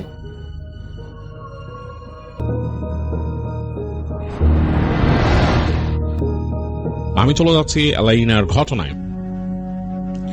2015 সালের কথা। আলাইনা তখন ঢাকার উত্তরায় বসবাস করেন। তিনি বাংলাদেশের একটা প্রাইভেট ইউনিভার্সিটিতে পড়াশোনা করতেন। তো তাদের বাসা বেশ ছিমছাম ছিল, গোছালো উত্তরাতে, কিন্তু সেই বাড়িটা তার বাবা ভাঙার প্ল্যান করেন। তারা বাড়িটা তৈরি করবেন নতুন করে। তো এই সময়টাতে তার বাবা তাদের নিয়ে মুভ করে গেলেন গাজীপুরে। তাদের একটা বাড়ি ছিল, বাংলো বাড়ি, এটা তার বাবা অনেক আগে করেছিলেন সেখানে। এই বাড়িতে আগে তারা বেড়াতে আসতো মাঝে মাঝে, তারা সবাই মানে টাইম কাটাতে আসতো, ছুটি কাটাতে আসতো। তারা, তার খালামণিরা অনেকে এসে এখানে সময় কাটিয়ে যেত। একেবারেই বেশ বড় করে করা বাড়িটা, এবং আসলে এটা বাগান বাড়ি, কারণ গাছগাছালি আছে চারিপাশে, বেশ অনেক দূর পর্যন্ত এই বাগান তাদের। তার বাবা এখানে আমের বাগান করেছেন, পেয়ারার বাগান করেছেন, আর তারপরে বেশ খানিকটা ফাঁকা জায়গা তাদের, ওইখানে কোনো চাষাবাদ হয় না, একেবারে বিস্তৃত জায়গা, ঘাস বড় বড় হয়ে গেছে, এবং তার পাশে বাউন্ডারি ওয়াল। তো এই বাউন্ডারি ওয়ালের ওই পাশে হলো মানুষের ফসলি জমি ইত্যাদি ইত্যাদি, নদীও আছে দূরে। তো মোটামুটি বাড়িটা কিন্তু একদম নিঝুম। দিনের বেলা অনেক পাখি থাকে, পাখি ডাকতে থাকে চারিপাশে, এবং সন্ধ্যার পর বেশ মানে ভুতুড়ে বাড়ির মতো লাগে। তো এই বাড়িতে আসাটা এলাইনার খুব একটা পছন্দ হয় না, এই কারণ সে একা চলাফেরা করত। যখন সে থাকতো উত্তরাতে, সে বাসে করে চলে যেত তাদের ইউনিভার্সিটি ক্যাম্পাসে। এখান থেকে যাওয়াটা বেশ কঠিন, কারণ এই তাদের বাড়িটা হচ্ছে এমন যে রাস্তার পাশে, যে রাস্তাটা দিয়ে গেছে সেই রাস্তার পাশ থেকে তাদের বাড়ির মূল গেট, সেখান থেকে অনেক দূর হাঁটতে হয়, বা গাড়ি নিয়ে আসলেও বেশ অনেকখানিক চলে তারপর আসতে হয় তাদের গাড়ি বারান্দায়। তো গাড়ি যদি না থাকে সে মোটামুটি আটকা, কারণ ওখানে যে দাঁড়ায় থেকে বাস পাবে এমনও কোনো কথা নাই। যদিও এলাইনা মোটামুটি নিজে চলে স্বাচ্ছন্দ্য ফিল করে, সে বাসে উঠতে পারে, কোনো সমস্যা নাই। তো যাই হোক, এই বাড়িতে আসার পর এটা একটা বড় সমস্যা হয়ে গেল। সে বাসায় একটু মানে গাইগুই করলো যে এইখানে যে আমরা থাকতেছি, এখানে কেন থাকতেছি, আমরা তো অন্য জায়গায় বাসা ভাড়া নিয়ে থাকতে পারতাম আমার ইউনিভার্সিটির কাছে, অথবা আমাকে কোনো হোস্টেলে দিয়ে দাও। তো তার বাসায় এগুলো কিছুই শুনবে না। তার বাবা বলতেছিল যে তার বিয়ের কথাবার্তা হচ্ছে, এখন তো সম্ভবই না। তো এটাতে তার মন আরো খারাপ হয়ে গেল। এখন কিছু করার নাই, তার বাবা খুব স্ট্রিক্ট মানুষ। তো এই বাসায় থাকতে হচ্ছে তাকে। বাসাটা তার একটু অন্যরকম লাগলেও বেশ ভালো লাগতো, কারণ হচ্ছে এই বাসার ছাদে উঠলে, এই বাসার ছাদটা হচ্ছে 2 তলার উপরের ছাদ, এবং প্রত্যেকটা ফ্লোর একটু উঁচু, পুরোনো আমলের বাড়ির মতো উঁচু করে করা হয়েছে, যেহেতু বাংলো বাড়ি। তো ছাদে উঠলে তাদের যে পাশের যে রেলিংটা খুব সুন্দর করে কাজ করে করা হয়েছে, খুব সুন্দর করে ভালো মুন্সিয়ানা দেখাইছে। যারা কাজ করছে তারা খুব ভালো মতো করছে কাজটা, রাজমিস্ত্রিরা। তো সেই সুন্দর রেলিং এ দাঁড়াইলে খুব লাগতো, তার কাছে বেশ লাগতো, বেশ সুন্দর করে রং করা। ওখান থেকে দাঁড়ালে দেখা যেত তাদের যে এই গাছগাছালি বাগান, সেগুলোর উপরই ভাগটা দেখা যেত। গাছের একটা অংশ মনে হচ্ছে পুরো একটা গাছের একটা সারি ভাবে দেখা যেত, এবং সেখান থেকে দূরে তাদের সেই বাউন্ডারি ওয়ালের ওই পাশে হালকা যে সবুজ ক্ষেতের অংশ এবং দূরে নদী, এগুলো দেখা যেত। এগুলো তার কাছে খুব ভালো লাগতো। আর বাসার মধ্যে মা থাকতো, আর তার খালাতো বোনরা আসতো বেড়াতে। তো মোটামুটি এইভাবে সময় কাটতেছিল অ্যালিনার। তো যাই হোক, এই সময়ের মাঝেই তার বিয়ের কথা আরো বেশি জোরালো ভয় পাকাপাকি হওয়া শুরু করে। তো এইটাতে একটু তার কাছে মন খারাপ হয়, কারণ সে এত দ্রুত বিয়ে করতে চাচ্ছিল না, কিন্তু বাসার চাপাচাপি ইত্যাদিতে সে এখন বলে আচ্ছা ঠিক আছে, রাজি হয়ে যায়। তো বাসায় বেশ আয়োজন চলছে তাদের বাসায়। আর তখন এরকমই ঝড়ো একটা মৌসুম। এরকম সময় একদিন তার বিয়ের কথা ঠিক হয়ে গেল যে অমুক দিন বিয়ে হবে। তো বাসায় বেশ তোড়জোড়, তার খালারা আসছে, সবাই আসছে, খুব আয়োজন হচ্ছে বাসায়। তো অ্যালিনের কাছে কেমন জানি একটা মিশ্র অনুভূতি হচ্ছে। মানে এই বাসায় উঠলাম, এই বাসায় এসে এই বাসাটাকে আমার ভালো লাগা শুরু করলে, এখন চলে যেতে হবে এখান থেকে, নিজের কাছে জানি কেমন লাগছে। তো এইভাবে করে তার সময় কেটে যাচ্ছে। তো এর মধ্যে বিয়ের পুরোপুরি ডেট ফিক্সড হয়ে গেল যে কবে হলুদ, কবে বিয়ে, ইত্যাদি ইত্যাদি। তো অ্যালিনাদের বাসায় বিশাল একটা উৎসবমুখর পরিবেশ, নিকট আত্মীয়রা চলে আসছে, খালা, মামা, চাচি, ফুপু এরা আসছে, সবাই বেশ আনন্দ করছে। অ্যালিনার মনেও একটা মিশ্র অনুভূতি।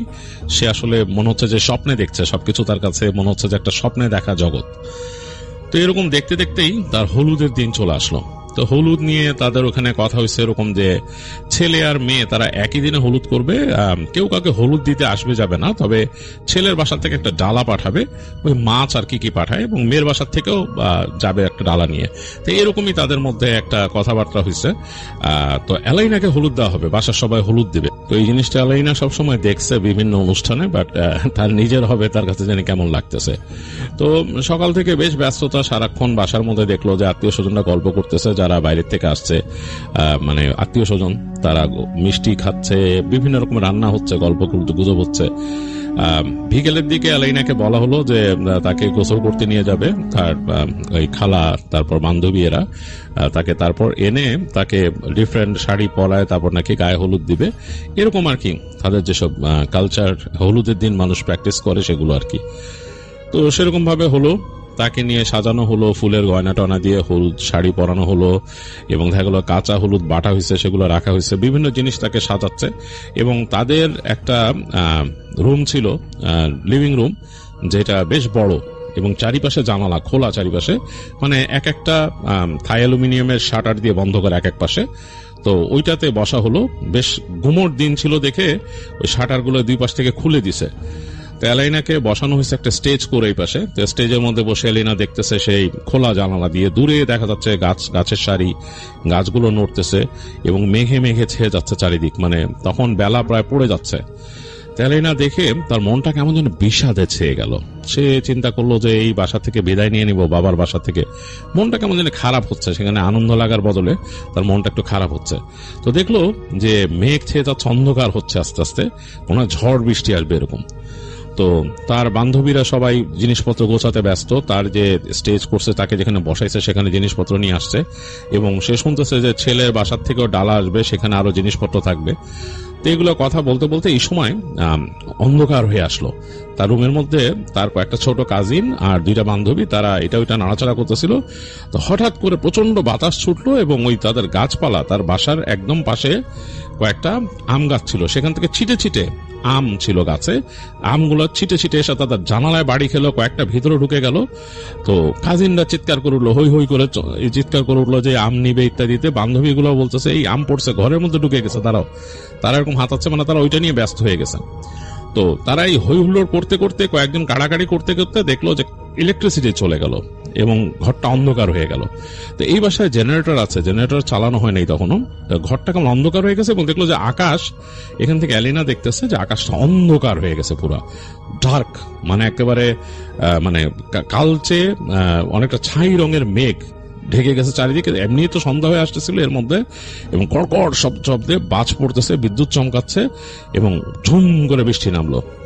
তো ঘরের মধ্যে কিন্তু বৃষ্টির পশলা ঢুকে গেল, ওই যে খোলা যে জানলাটা ছিল যেটা দিয়ে ওই যে আম ঢুকছিল। তাই এলিনা দেখলো যে কেউই নাই ঘরের মধ্যে, সবাই চলে গেছে। তো সে তাড়াতাড়ি উঠে গেল তার ওখান থেকে, কেন ঘর ভিজে যাচ্ছে, সেটা তো আর সে হতে দিতে পারে না। তো সে যে জানালাটা এরকম টেনে দিচ্ছে, তো জানালাটা যখন নাকি সে টেনে লাগাইতেছে শাটারটা, এই সময় তার কাছে হঠাৎ মনে হলো যে আম গাছটাতে দুলতেছিল তখন কিন্তু আলো আধারি চারিপাশে, হ্যাঁ, মানে আলো হারায় যাচ্ছে এরকম একটা অবস্থা। তার কাছে মনে হলো ওই আম গাছের মধ্যে কে একজন দাঁড়ায় আছে, 2 হাত দিয়ে 2টা ডাল ধরা, আর 2 পা ওই আরেকটা ডালের মধ্যে একটা মহিলা, হ্যাঁ, এবং তার মাথাটা একটা ডার্ক শাড়ি দিয়ে ঢাকা, মানে কালো খয়েরি টাইপের শাড়ি, মেঘের কালারের মতো একটা শাড়ি দিয়ে তার মুখটা ঢাকা, এবং লাল টকটকে রঙের একটা ব্লাউজ পরা, মানে মুখটা ঢেকে রাখছে, 2 হাত দিয়ে 2টা ডাল ধরে রাখছে, 2 পা আরেক ডালে, এরকম সে দেখতেছে, এবং ডাল নড়তেছে, সেই মহিলাও নড়তেছে এখান থেকে। তো জিনিসটা এত ভীতিকর ছিল, এলিনার প্রচন্ড ভয় লাগছে এই সিনটা দেখে। তো সে জানালাটা বন্ধ করতে যেও, মানে জানালাটা কিন্তু মানে লাগাই ফেলছে, সে সামান্য একটু ফাঁক, এইভাবে সে লাফ দিয়ে পেছনে চলে আসছে ভয়ে, কেননা গাছটা তাদের জানলা থেকে বেশি দূরে না, ওই যে আম উড়ে আসছে, বোঝা গেছে, বুঝতে পারছেন তো যে কতটুকু ডিফারেন্স। তো সে লাফ দিয়ে পিছনে চলে আসছে, পিছনে এসে দেখতে তার পায়ের নিচে ভিজা আর কি, যেখানে পানি পড়ছে অলরেডি, এই বৃষ্টির পানি ঢুকে গেছে যেখানে। তো সে পিছাতে সে চলে আসলো তার স্টেজের ওইখানে, এবং সে ওই পাশে যেতে ভয় পেতেছে, এতটাই ভয় পেয়েছে সে আকস্মিক এই জিনিসটা দেখে, যে সে যে ওই রুমে যাবে, ওই রুমে কিন্তু অন্ধকার, তার পাশের রুমটা আরেকটা বড় লিভিং রুম, সেটা আরো বড় লিভিং রুম, লাইক ওখানে 3 সেট সোফা ফেলা আর কি, মানে বেশ বড় 3 সেট সোফা ফেলা, বেশ বড় কার্পেট বিছানো, স্যান্ডেলিয়ার লাগানো।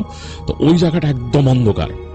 তো সে ভয় না ওই রুমেও যায় নাই, সে ভয়ে সেই তার যে স্টেজ সেখানে উঠে বসে, কারণ ওখানে বালিশ টালি দেয়া পিছেই, তো ওইটার সাথে সে সেটে গেছে ভয়ে, এবং কুকড়ায় গেল সে। তো এই সময় শুনলো ওই রুম থেকে কথা বলতেছে, এই ছেলে পক্ষর গাড়ি আসছে, মাছ নিয়ে আসছে, দেখ মাছ এলিনার কাছে আন। শুনতেছে মানে হই হুল্লোড় কাজিনদের। তো দেখলো যে কয়েকজন ওইখান থেকে একটু আলো আসলো, অ্যাজ ইফ মানে কোন একটা আলোর সোর্স আসতেছে। এলিনা বুঝতে পারছে, তার প্রচন্ড ভয় লাগছে, সে পুরো কুকড়ায় যাচ্ছিল, কিন্তু আলোর সোর্সটা দেখে তার একটা সাহসও লাগতেছে, সে মনে হচ্ছে চিৎকার করবে। তার চোখটা কিন্তু এখন ওই গাছের দিকে, এবং গাছের দিকে সে তখনও দেখতেছে ওই যে মহিলাটা ঝুলতেছে গাছের মধ্যে। আলোটা যখন কাছে আসলো, এসে ওই রুমের মধ্যে ঢুকছে, দেখলো একটা চার্জ লাইট নিয়ে ঢুকছে তার কাজিনটা, এবং হাতে একটা কুলার মধ্যে এত বড় একটা মাছ, মানে এরকম বড় একটা কাতল মাছ, সেটার মুখের মধ্যে টাকা না কিছু দেওয়া আর কি। তো সে এত ভালো মতো খেয়াল করতে পারে, সে দেখছে এরকম। তার চোখটা কিন্তু ওইটার দিকে এক নজর গেছে, আর একদিকে গেছে গাছের দিকে। সে 1 সেকেন্ডের মধ্যে দেখলো যে ওই যে সে মহিলাটাকে দেখছিল, মহিলাটা তাদের যে ওই যে মানে জানালার উপরে ল্যাপটায় আছে, তার মুখটা এরকম ঠেসে ধরে ল্যাপটা আছে, মুখটা দেখা যাচ্ছে না, শুধু কাপড় দিয়ে যে মাথার ঘুমটাটা ঢাকা সেটা দেখা যাচ্ছে। 1 হাত গ্লাসের এই পাশে পানি অনেকটা ল্যাপটায় গেছে, আর 1 হাত দিয়ে সে জানলা ফাঁক করে ঢুকছে ভিতরে। এলেনা একটা চিৎকার দিয়ে বেহুশ হয়ে গেছে, তার আর কোনো মানে কিছু খেয়াল নাই। তো বাসার মধ্যে সবাই ভয় পেয়ে গেল, এবং মাছটা ওখানে ফেলে রেখেই তারা দৌড় দিল কয়েকজন। এবং খুবই আশ্চর্যজনক ব্যাপার, তারা যখন সবাই গেছে, তারা নাকি সবাই চলে গেছিল। এটা এলেনা পরে শুনছে, তার তো সেন্স ছিল না। সবাই নাকি মাছ সহ তাকে ওখানে ফেলে রেখে চলে গেছে, তারা একটু ভয়ও পাইছে তার চিৎকার দিয়ে বেহুশ হওয়া দেখে। তো যাই হোক, কয়েক মিনিটের মধ্যে বাসা থেকে তার খালা, তার মা সবাই আসলো দৌড় দিয়ে উপরে। আসার পরে দেখতেছে যে সে বেহুশে পড়ে আছে, এবং ইলেকট্রিসিটি তখনও নাই, এর মধ্যে জেনারেটর অন করতে বলা হয়েছে। তাদের কেয়ারটেকার অনেকক্ষণ জেনারেটর অন করলো, আলো জ্বলছে। তো দেখা গেল যে এলাইনার শরীর শক্ত হয়ে সে বেহুশে পড়েছে, দাঁত আটকায় গেছে তার। তো খুবই অন্যরকম কথা, তার খালারা বলতেছে এটা তো মানে অন্যরকম একটা ব্যাপার হলো, অলক্ষী হলো, এই ধরনের কথাবার্তা বলতেছে। তো তার আম্মা মোটামুটি ব্যাপারটা টেক কেয়ার করলো, বলে কি হয়েছে কে জানে, কি দেখে ভয় পেয়েছে, এই তোরা মাছ আনছিস কেন? তার মা বলতেছে মাছ আনছিস কেন? বাংলাদেশে কিছু মানুষ, আমাদের মুরব্বীরা, যদিও এগুলা কিন্তু আমাদের ধর্মমতে তেমন কিছু এই ধরনের কথা প্রচলিত নাই, বাট মুরব্বীরা কিছু জিনিস বিশ্বাস করে আগের আমল থেকে, এটা আমি নিজেও শুনে আসছি, যে কাঁচা হলুদ দিয়ে কোথাও এরকম থাকা, তারপর মাছ নিয়ে এরকম। তো তার মা বলতেছে একে তো কাঁচা হলুদ দেয়া, তারপর আবার বিয়ের মেয়ে, তারপর সন্ধ্যার সময় তোরা কার মাছ নিয়ে তার সামনে আসছিস, একেবারে সন্ধ্যাটার সময়। এই বলে তার মা চিল্লাচিল্লি করে সবাইকে সরাইলো, মাছ শুদ্ধ সরাইলো এবং তাকে ওই চামচ দিয়ে তার মুখ খুললো, দাঁত খুললো, মানে মুখ হাঁ করাইলো আর কি। তারপর পানি টানি ছিটাই টিটাই ইটি করে তারপর দেখলো যে তার হুঁশ আসছে, সে ভয়ে এরকম তাকাইলো, চোখ বড় বড় করে চিৎকার করে চোখ উল্টায় আবার বেহুশ হয়ে গেল। এবং সে নাকি হাত পা এরকম থরথর করে কাঁপতেছিল, 4 হাত পা সোজা করে দিয়ে। এগুলো অ্যালেনা শুনছে পরবর্তীতে তার কাজিনদের কাছে যে তার কি অবস্থা হয়েছিল। তার কাজিনরা ভয়ে একদম কুকড়ায় গেছিল, তাদের মুখে কোনো কথা নাই। তো যাই হোক, তার মা তো ভয়ে কান্নাকাটি করতেছে, তার ফুপু দোয়া দরুদ পড়তেছে। তো তার বাবার কাছে গেল খবরটা, তার বাবা বলল যে হ্যাঁ, এই মসজিদ থেকে ইমাম সাহেবকে নিয়ে আসতে পাঠাইতেছি। তারা বুঝছে যে কিছু একটা মানে এরকম উপরি জিনিস হয়েছে বা উপরি কোনো ব্যাপার হয়েছে। তো তার বাবা পাঠাই দিলেন গাড়ি সহ ইমাম সাহেবকে আনতে। অনেকক্ষণ পর মসজিদ থেকে ইমাম সাহেবকে নিয়ে আসা হলো। তো তিনি এসে দেখলেন, দেখে বললেন যে মেয়ের উপরে কোনো খারাপ জিন বা কিছু মানে করছে, এখানে নজর দিছে। তো তিনি ঘরে ঢুকেই নাকি ইমাম সাহেব বলছেন যে এই ঘরের মধ্যেই খারাপ জিনিস আছে, আপনারা সবাই এখান থেকে সরেন। তিনি নাকি সরাই দিছে। তো অ্যালাইনার বাবাকে রাখছে, মাকে রাখছে, এই দুজনকে রেখে তিনি ঘরের মধ্যে দোয়া পড়া শুরু করলেন। মানে খুব গম গম কণ্ঠে দোয়া পড়তেছিলেন তিনি। তো অ্যালেনার কাছে নাকি এই যে এই স্মৃতিটা, যে তার কাছে কিছু কিছু ভাষা ভাষা ভাবে মনে আছে যে সে খাটের মধ্যে শুয়ে আছে, তার মা তাকে ধরে রাখছে চেপে, তার বাবা বসা কাছে, আর হুজুর ওই ইসের সামনে দাঁড়ায়, মানে তাদের যে স্টেজটা বানিয়েছিল ওখানে দাঁড়ায়, জোরে জোরে জানলার দিকে তাকায় তিনি দোয়া পড়তেছেন। এবং ঘরের মধ্যে মানে আলো কমায় দেয়া, মানে একটা টিউব লাইট জ্বলতেছিল ওখান থেকে। তো তিনি গম গম করে দোয়া পড়লেন, অনেকক্ষণ দোয়া পড়ে তারপর তিনি জানালা বন্ধ করলেন। জানালাগুলোর মধ্যে উনি মানে কিছু একটা করছেন আর কি, সামথিং উনি করছেন, জানালাগুলো বন্ধ করছেন, ঘরটাকে বন্ধ করছেন। তারপর অ্যালেনাকে ঝাড়লেন এবং ঝেড়ে তাকে মানে করলেন। তো তার তখন নাকি হালকা শরীরটা হালকা হওয়া শুরু করছে হুজুর ঝাড়ার পরে। তো হুজুর পানি ছিটাই দিলেন, করলেন এবং বললেন যে এই পড়া পানিটা খাওয়াবেন, মেয়ের তো বিয়ে, এখন কিছু করার নাই এবং ওকে কেউ একা রাখবেন না, মানে একা রাখেন না। হ্যাঁ, খারাপ জিনিস ছিল আপনাদের এই পুরা এখানে, খারাপ জিনিস আছে, ওই পুরা এই বাগানটার মধ্যে খারাপ জিনিস আছে। এই রুমের মধ্যে আসছিল, এই রুমের মধ্যে আসছিল। তখন তার আম্মাকে বললো যে মেয়ে কি করছে এখানে, কিভাবে বসা রাখছেন? তখন বললো যে এইভাবে বসা রাখছিলাম। তখন ওই যে ওর মাছ বলে, মাছ আনছেন কেন এখানে? ভাবে করে মাছ আনার জিনিস, ঠিক সন্ধ্যার সময় পিসাচ আছে এখানে আজে বাজে, এটা আপনারা বুঝেন না, ঝড়ের সময় অনেক কিছু চলাফেরা করে। যাই হোক, তিনি দোয়াদের উপর ফু দিলেন এবং বললেন যে এই যে আপনারা যে এই অনুষ্ঠানটা করতেছিলেন, এইটাও আসলে মানে সত্যি কথা বলতে যে এইটারও কোনো প্রয়োজনীয়তা আসলে ছিল না, বিয়ের মধ্যে বিয়ের অংশ এগুলা না। যাই হোক, এখন কি করবেন আপনারা, করেন, ওকে দেখেন, ওর সাথে কেউ থাকেন, একলা রাখেন না ওকে। আর আপনাদের যে স্বভাবতই বিয়ের ব্যাপার, ওকে তো কালকে পাঠাবেন, এই ব্যাপারটাও নিয়ে বেশি কথা যদি আপনারা বলেন তাহলে সমস্যা হবে, আমি বুঝতে পারছি। যাই হোক, আমি দোয়া দরুদ পড়ে দিছি এবং আপনারা পড়বেন, আমল করবেন, মেয়েকে একলা রেখেন না। হ্যাঁ, খারাপ জিনিসের নজর পড়লে আর নতুন বিয়ের সময় তো এগুলো একটু সমস্যাও হয়। তো যাই হোক, হুজুর দোয়া দরুদ পড়ে দিয়ে ওখান থেকে চলে গেলেন ওই দিন রাতে। তো রাতের বেলা অ্যালেনার সাথে তার মা ছিল, ফুপু ছিল, সে নাকি সারা রাত ভয় পাইছে। সে বলছে যে রাতের বেলা সে যখন ঘুমাতে গেছিল তার কাছে বারবার মনে হচ্ছিল যে তাদের ঘর দিয়ে কে যেন ঢুকে গেল দরজাটা দিয়ে। মানে সে শুয়ে আছে, তার মা ধরে রাখছে, ফুপু ধরে রাখছে, তার বারবার মনে হচ্ছিল যে ঘরের দরজা দিয়ে কেউ ঢুকতেছে, এসে হঠাৎ করে হন হন করে ঢুকতেছে। এটা তার বারবার একটা ভিজুয়ালাইজেশন আসতেছিল যে এই আলো আধারি ঘেরা ঘরে, কারণ সেখানে কিন্তু ডিম লাইট জ্বালানো ছিল, মনে হচ্ছে হন হন করে কেউ ঢুকে যাচ্ছে, এরকম লাগতেছিল তার কাছে। আর সে বারবার মনে হচ্ছিল দূরে সে কোনো হাসির আওয়াজ শুনতেছে, অনেক দূরে, ঘর থেকে বাইরে দূরে হাসির আওয়াজ শুনতেছে। তো সে খুব ভয় পাইছে। আর যখন তার ঘুম আসলো, সে ঘুমের মধ্যে ওই মহিলাটাকে দেখলো, ওই যে সেই মানে ঘুমটা টানা, এবং সে স্বপ্নে দেখতেছে যে সে একটা বিছানায় শুয়ে আছে, তার পাশে ওই মহিলা দাঁড়ানো, তাকে দেখে বলতেছে তোরে লয়ে যাবো, তোরে লয়ে যাবো, চিন্তা করিস না, লয়ে যাবো, হলুদ লাগাইছিস না, লয়ে যাবো, সুন্দর ঘ্রাণ আসে, সুন্দর বাসনা আসে, তাকে নাকি এটা বলতেছিল। তাহলেই না খুব ভয় পেয়ে ঘুমের মধ্যে থেকে চিৎকার করে উঠছে। তো যাই হোক, তার তো কিন্তু পরের দিনই বিয়ে। তো পরদিন সকাল পর্যন্ত তাকে অনেক টেক কেয়ার করে পরদিন নিয়ে যাওয়া হলো তারে, যে মোটামুটি টেক কেয়ার করা হলো। তার আম্মা গোসল করালো, মানে তারা ফ্যামিলিগতভাবে বিশ্বাস করতো যে সোনার উপর পানি দিয়ে গোসল করলে পবিত্র হয়। তো তারা পারিবারিকভাবে বিশ্বাস করতো এটার কোনো বেজ এরকম পাওয়া যায় না। যাই হোক, তাকে ওইটা দিয়ে গোসল করানো হলো। তারপর তার ফুপু জমজমের পানি খাওয়াইলো তাকে। তারপরে তার বিকেল বেলার দিকে যেটা হলো যে তাকে সাজায় গোজায় বিউটি পার্লার থেকে নিয়ে গেল বিয়ের অনুষ্ঠানে। তো সেখানে সে একটা ঘোরের মধ্যে ছিল, আসলে খুব একটা ক্লিয়ারলি সে এত মানে মনেও করতে পারতেছে না, এরকম একটা ধকল গেছে তার আগের দিন, আর তারপরে বিয়ে। তো সেখানে দেখা গেল যে কাজী সাহেব আসলেন, বিয়ে পড়াইলেন এবং এক পর্যায়ে তিনি চলে গেলেন শ্বশুর বাড়িতে।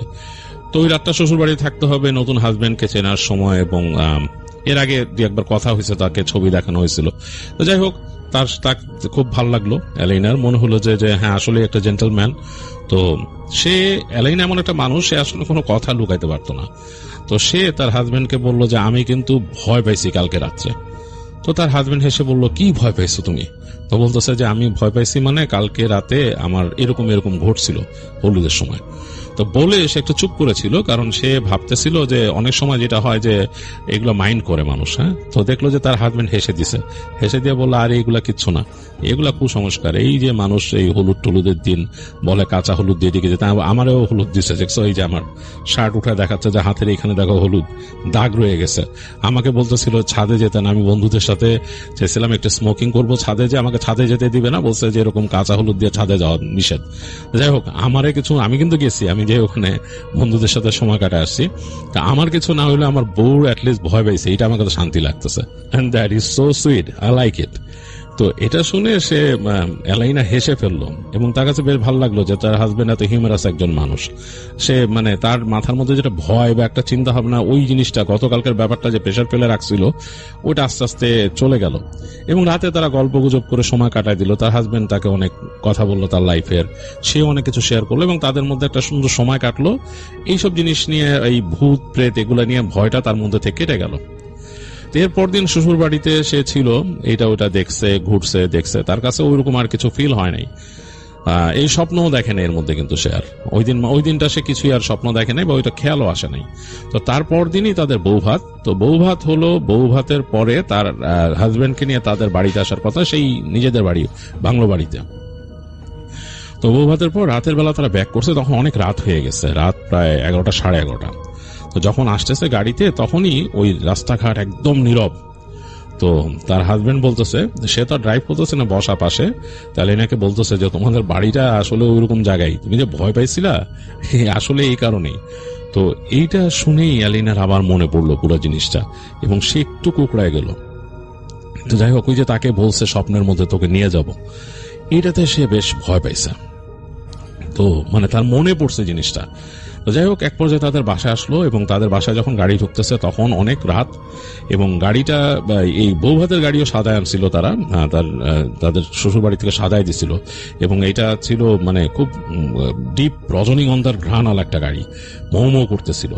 তো যাই হোক, গাড়িটা নিয়ে যখন ঢুকছে তাদের বাগান বাড়িতে, মানে গাড়ি ঢুকে যাচ্ছে ড্রাইভওয়ে দিয়ে, তখনই তার হাজবেন্ড বলতেছিল যে তোমাদের বাড়িটা আসলেই কেমন জানি স্পুকি। তো যতবার বলতেছে, এলাইনার কিন্তু একটু ভয় লাগতেছিল। তো গাড়ি এসে তাদেরকে যখন নামাইলো, তাদের বাসার মানুষজন তাদের রিসিভ করে নিয়ে গেল। তো নিয়ে যে দেখতেছে এলাইনা যে তাদের যে থাকার রুমটা দেওয়া হয়েছে, ওই যে সামনের যে রুমটাতে তাকে স্টেজ করছিল, ওইটাকেই সাজায় তাদের থাকার রুম করে দিছে ওই দিন রাতের জন্য। এলাইনার প্রচন্ড ভয় লাগছে। সে তার আম্মুকে এসে বলছে, আম্মু এই রুমটা কেন সাজাইছো? তার মা বলে, কেন, কি হয়েছে? বলে, তুমি জানো না কি হয়েছে এই রুমের মধ্যে? তো তার আম্মু বলছে, আরে কিচ্ছু হবে না, যা, তোর সাথে আছে না, মানে তার হাজবেন্ডের কথা বর আছে না, এগুলো চিন্তা করিস না। এই বলে তার আম্মু সবকিছু বলে, কোনো চিন্তা করিস না, থাক, আমরা দোয়া দরুদ পড়ে দিছি, এগুলো বলে টলে তাদেরকে সেটেল করে দিল রুমে। যাই হোক, অনেক আনুষ্ঠানিকতা হলো, ছোটখাটো, তাদের ওই কাজিন টাজিনরা এসে দুষ্টুমি করলো। তো তারপর সবাই যখন চলে গেছে তখন প্রায় রাত 1-1:30 মতো। তার এনার হাজবেন্ড সে ইজি হইতেছে, তার স্যুট টুট আলগা করে রেখে বলতেছে যে বাপরে বাপ, অনেক ঝামেলা গেল। তো বলতেছে যে তুমি কি এই রুমে ভয় পাইছিলা? সে জানলার দিকে তাকায় বলতেছে এলেনার হাজবেন্ড। এলেনা এই কথাটা শুনে কেমন জানি কেঁপে উঠছে। সে বলতেছে যে হ্যাঁ, আমি এখানেই ভয় পাইছিলাম। বলে যে ভয় পাওয়ারই কথা, কারণ এই যে জানলা, বিশাল বিশাল জানলা তোমাদের। সে আবার কার্টেন সরাই দিল। তাই এলেনা বলছে সরায়ও না, কার্টেন সরায়ও না। বলছে সরাই, বলতেছে যে কেন, অসুবিধা কি, আমি আছি না, কোনো সমস্যা নাই। দেখে সে দূরে দেখতেছে, মানে এখান থেকে সে আবার লাইট অফ করে দিল এলেনার হাজবেন্ড, ভালো মতো দেখার জন্য, কারণ ঘরের মধ্যে আলো থাকলেও আয়নায় রিফ্লেক্ট করে ওইটা দেখা যায় না ভালো। দেখে বলছে বাহ, খুব সুন্দর প্রকৃতি দেখা যাইতেছে, ওই দেখো চাঁদ দূরে। কিন্তু এলেনা কিন্তু খুব ভয় পেতেছিল। বলে আচ্ছা ঠিক আছে। তার হাজবেন্ড আবার পর্দা টেনে দিয়ে বললো, ঠিক আছে, তুমি তোমার মতো ফ্রেশ হও, তারপরে আমরা বসবো না, আড্ডা দিব না। তো যাই হোক, এলাইনা তার মতো ফ্রেশ হলো, তার হাজবেন্ডও ফ্রেশ হলো, দুজন অনেকক্ষণ গল্পগুজব করলো। তখন কিন্তু বাতি কমাই দিছে, তাদের বেড সাইড ল্যাম্প চলতেছে। এক সময় ঘুমানোর পালা, ঘুমাই গেছে তারা দুইজন, অনেকক্ষণ ঘুমাই গেছে। তো এলেনার কিন্তু আসলে কিছু খেয়াল নাই, এটা সে শুনছে তার হাজবেন্ডের কাছ থেকে, তার কিন্তু ওই সময় আর কোনো খেয়াল নাই, সে শুনছে তার হাজবেন্ডের কাছে তার হাজবেন্ডের নাকি হঠাৎ ঘুম ভাঙছে, কিছু একটা হয়েছে, মানে সামথিং ওয়েন্ট রং, মানে তার ঘুমের মধ্যে তার সে হঠাৎ করে এলেনার হাজবেন্ড উঠছে, উঠে সে মানে কেমন যেন অস্বস্তি ফিল করতেছে। তো তাকায় দেখে সে নিজে বাতাসে ভাসতেছে, মানে মানে নিজে বাতাসে, সে মানে এই জন্যই সে আনইউজুয়াল ফিল করছে, সে বিছানায় নাই, সে বিছানা থেকে লেভিটেট করতেছে। তো সে ভয় পেয়ে গেছে, তাকায় দেখে যে সে মানে প্রায় তার বিছানা থেকে প্রায় 3 থেকে 4 ফিট উপরে লেভিটেট করতেছে। সে যখন নাকি হুশ ফিরে এদিক ওদিক তাকাইছে, একটু অস্বস্তি ফিল করছে, তখন তাকে নাকি ছুঁড়ে ফেলে দিছে, সে যে ধপাস করে পড়ছে এক পাশে। আর তখন নাকি দেখছে এলেনা হাসতে হাসতে উঠে বসছে বিছানায়, এবং হাসতেছে যে তার মানে চুল টুল এলোমেলো হয়ে রয়েছে, সে কেমন করে জানি ভয়ঙ্কর ভাবে বসে, মানে একটা পা ভাঁজ করে কেমন করে বসে হাসতেছে, 2 হাত দিয়ে একটা হাঁটু ধরে রাখছে। এবং এই হাসিটা এত ভয়ঙ্কর ছিল বলার মতো না। তার হাজবেন্ড মানে লিটারালি গোঙানো শুরু করছে ভয়ে, সে পড়ছে যে সে ভয় চিৎকার করতে মানে তার নিজের ইসে বাঁধতেছে, কিন্তু সে গোঙাচ্ছিল, এরকম একটা অবস্থা। তো মানে বেশ ভয়ের। তো সে নাকি লাস্টে ওখান থেকে উঠে দাঁড়াইছে, উঠে দাঁড়ায় দৌড় দিয়ে তাকে ঝাঁকিয়ে দিচ্ছে, এলাইনা কি করতেছো? তো তখন নাকি তাকে ইচ্ছা মতো খামচি দিচ্ছে এলাইনা। তো সে তখন ডাকা শুরু করছে ওখান থেকে যে আম্মা আব্বা প্লিজ আসেন, এখানে কি হইতেছে, এই কেউ আছেন আসেন। তো তার চিৎকারও শুনতেছিল না, জোরে জোরে ডাকতেছিল অনেক সে। তো এক পর্যায়ে খুব জোরে ডাকছে সে, এবং এলেনা শুনতেছে না, ধস্তাধস্তি করতেছিল। এই সময় তার বাসার মধ্যে তার গেটের মধ্যে নক হয়, তো সে তাড়াতাড়ি এলেনাকে ছেড়ে দিয়ে দরজা খুলে দেখে যে তার শ্বশুর ঢুকছে। বলছে কি হয়েছে বাবা, কি হয়েছে? বলে যে এলেনা কেমন করতেছে। তো তখন তারা মানে বাতি টাতি বাড়ায় দিল, দিয়ে দেখলো যে তার মেয়ে পাগলামি করতেছে। তো তার বাবা দোয়া পড়ে ফি দিল জোর করে, এবং তার মেয়ের আঙ্গুল চেপে ধরে তার বাবা একটা সূরা পড়লেন। তো এই সূরা পড়ার পরে দেখে ছটফট করতে করতে এলেনা হয়ে গেল, মানে চুপ হয়ে গেল, একদম নিস্তেজ হয়ে গেছে। এই ব্যাপারটা নাকি এলাইনার কিছুই মনে ছিল না, যে মানে তার মানে সে যে কি করছে। তো তখন এলাইনার হাজবেন্ড তার বাবাকে বলল যে এই ঘটনা ঘটছে, মানে এরকম একটা অবস্থা, আমি জীবনে এইসব জিনিস দেখি নাই, বিশ্বাসও করতাম না। এলাইনা আমাকে কালকে বলছে যে আপনাদের এই বাসায় নাকি এরকম কিছু ঘটছিল। তো তার বাবা চুপ করে গেছে, বলে যে সরি বাবা, আমাদের বলা উচিত ছিল তোমাকে। বলে যে না না, আপনারা যা করছেন কোনো অসুবিধা নাই, এটা আসলে ওইভাবে বলার মতো কিছু না, এইভাবে কেউ মানে এই জিনিসটা কেউ তুলতেও না। তো ও আমাকে বলছিল, আমি জিনিসটাকে অনেক লাইটলি নিছিলাম, কিন্তু যা ঘটলো এটা খুব সিরিয়াস। তো বাবা আমাদেরকে অন্য একটা রুম দেন, এই রুমে আজকে আমরা থাকবো না। তো যাই হোক, তো এলেনার বাবা বললো অবশ্যই তাদেরকে নিয়ে অন্য একটা রুমে দিচ্ছে রাতের বেলা থাকার জন্য। তো ওইখানে থাকলো, এবং এলেনার বাবা ওই জামাইকেও ঝাড়লো, মেয়েকেও ঝাড়লো রাতের বেলা, এবং এলেনা রাতের বেলা ঘুমাইলো, তার আর কোনো কিছু মনে নেই। পরদিন সকালে উঠে নাকি সে মনে করতে পারে নাই কিছু, পরদিন সকালে মনে করতে পারে নাই। তো তার মা তাকে বলছে যে রাতের বেলা কি হয়েছিল। শোনার পর নাকি এলেনা খুব কান্নাকাটি করে, মানে সে খুব আহত হয় মানসিকভাবে। হাজবেন্ডকে দেখে যে হাতের মধ্যে সে ছিলে ফেলছে কামচি দিয়ে, তো সে মানে খুব কান্নাকাটি করে। তো হাজবেন্ডকে সে বলে যে আমরা আজকে চলে যাব, চলো তোমাদের বাসায় চলে যাই। হাজবেন্ড বলে না না, এরকম আজকে গেলেই না, আমি আজকে থাকবো তোমাদের বাসায়, আজকে আমার বাজার করার কথা, বাজার করে আমি থাকবো। তো তাকে বাজারে যেতে দিবে না, তারপরে সে জোর করে গেছে বাজারে গিয়ে সেখান থেকে বাজার টাজার করছে, বড় মাছ কিনে আনছে। এনে নাকি এলেনার হাজবেন্ড পুরো জায়গাটা ঘুরছে, সে মানে ওই যে তাদের যে বাগানটা পুরোটা ঘুরে নাকি সে ওইখানে মানে তার মানে আসলে এই বোকামিগুলো করা উচিত না, সে নাকি এটা করছিল।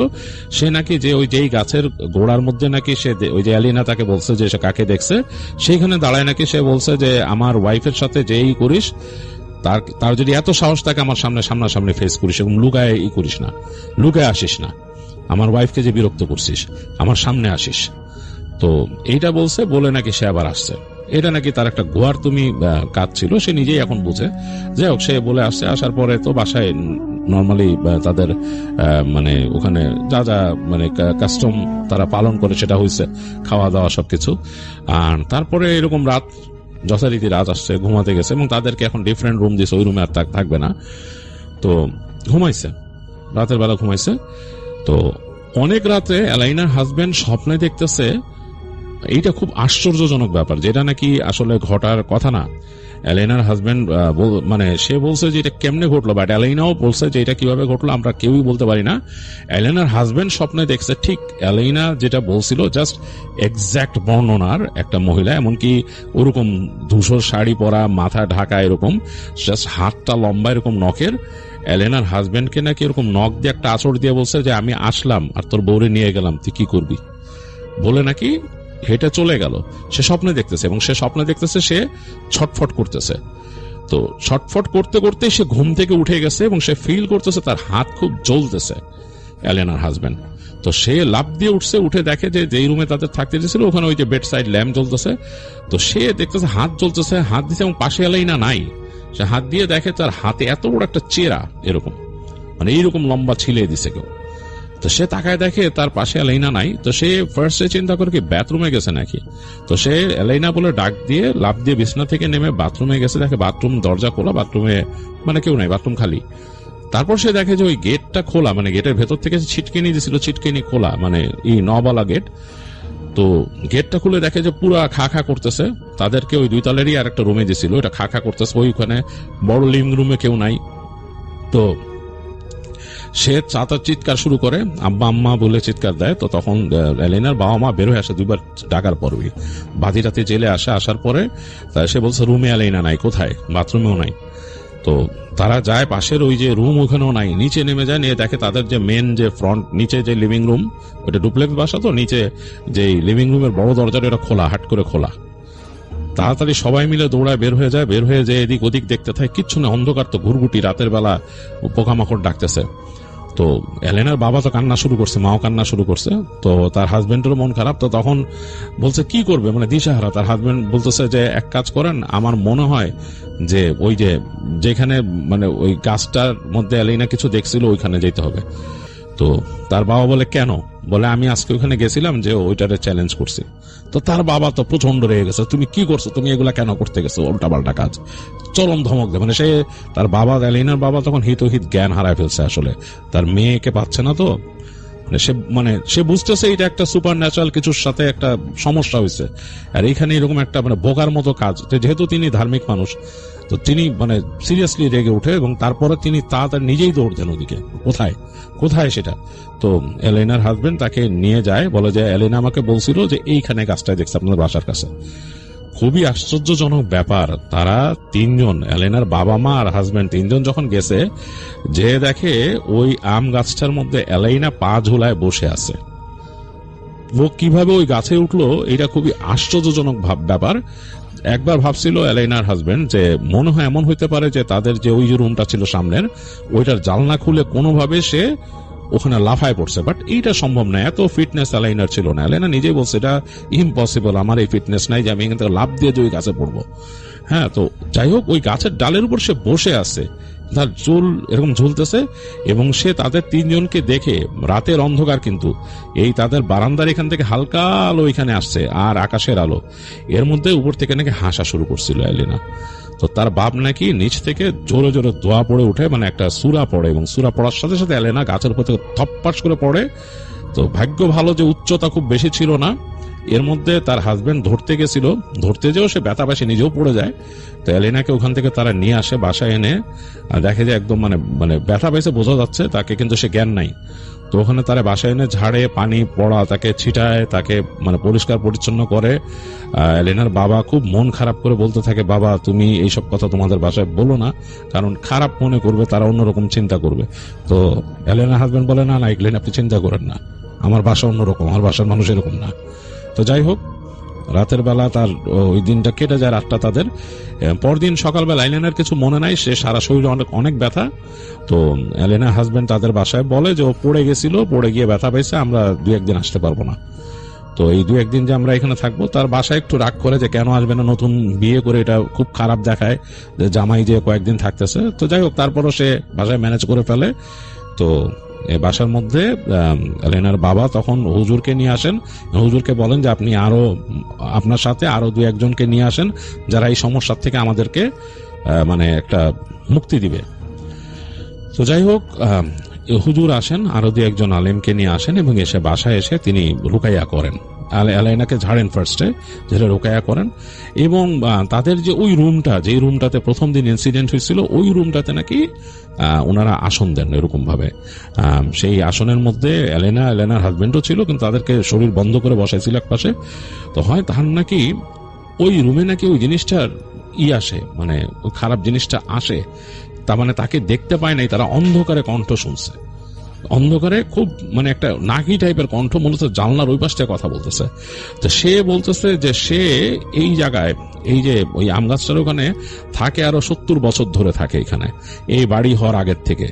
এবং সে নাকি এই জায়গায় থাকে, এবং তার একসময় সে বিবাহিতা ছিল, এখন নাই, এবং সে এই বাড়ি হওয়া পছন্দ করে নাই, এবং এই বাড়িতে যে সবকিছু তৈরি করছে তাকে অনেক কষ্ট দেওয়া হয়েছে। বাড়ি করার সময় তার চলাফেরার রাস্তা বন্ধ করা হয়েছে, এবং শেষ পর্যন্ত এই বাড়ির মালিকের মেয়ে সে বিয়ে করতেছে, এটা সে সহ্য করতে পারে নাই, এবং সে কাঁচা হলুদ মেখে বসেছিল সেই ঝড়ের রাতে, এবং সে তার সামনে সেই বিয়ের রসম নিয়ে আসা হয়েছে, মাছ, এগুলোতে সে আকৃষ্ট হয়ে সে আসছে, এবং সে এই মেয়েকে নিয়ে যাবে ওইখানে, সেই মেয়েটাকে নিয়ে যাবে ওইখানে। তার নাকি খুব ভালো লাগছে মেয়েটাকে, এবং সে এই মেয়ের উপর মানে ভর করে থাকতে চায়, ভর করে থাকতে চায়, এবং সে সংসার করতে চায়। তো যাই হোক, এইসব শোনার পর তো আলেমরা খুব রাগ করছে, এবং তাকে কঠিনভাবে চেষ্টা করলো যে তাকে রুকাইয়া করে ওখান থেকে সরানোর।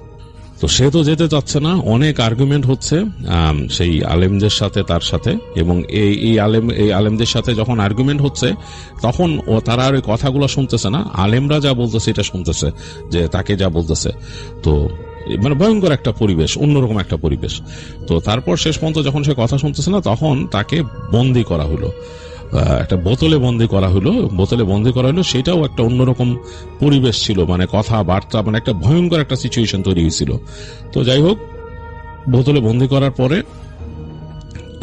আলেম বললেন যে এই বোতলটা আপনাদের পুঁতে দিতে হবে কোথাও, কোনো কবরস্থানে গিয়ে, কবরস্থানে কোনো মাটির নিচে, অনেক নিচে, মানে গর্ত করে পুঁতে দিতে হবে।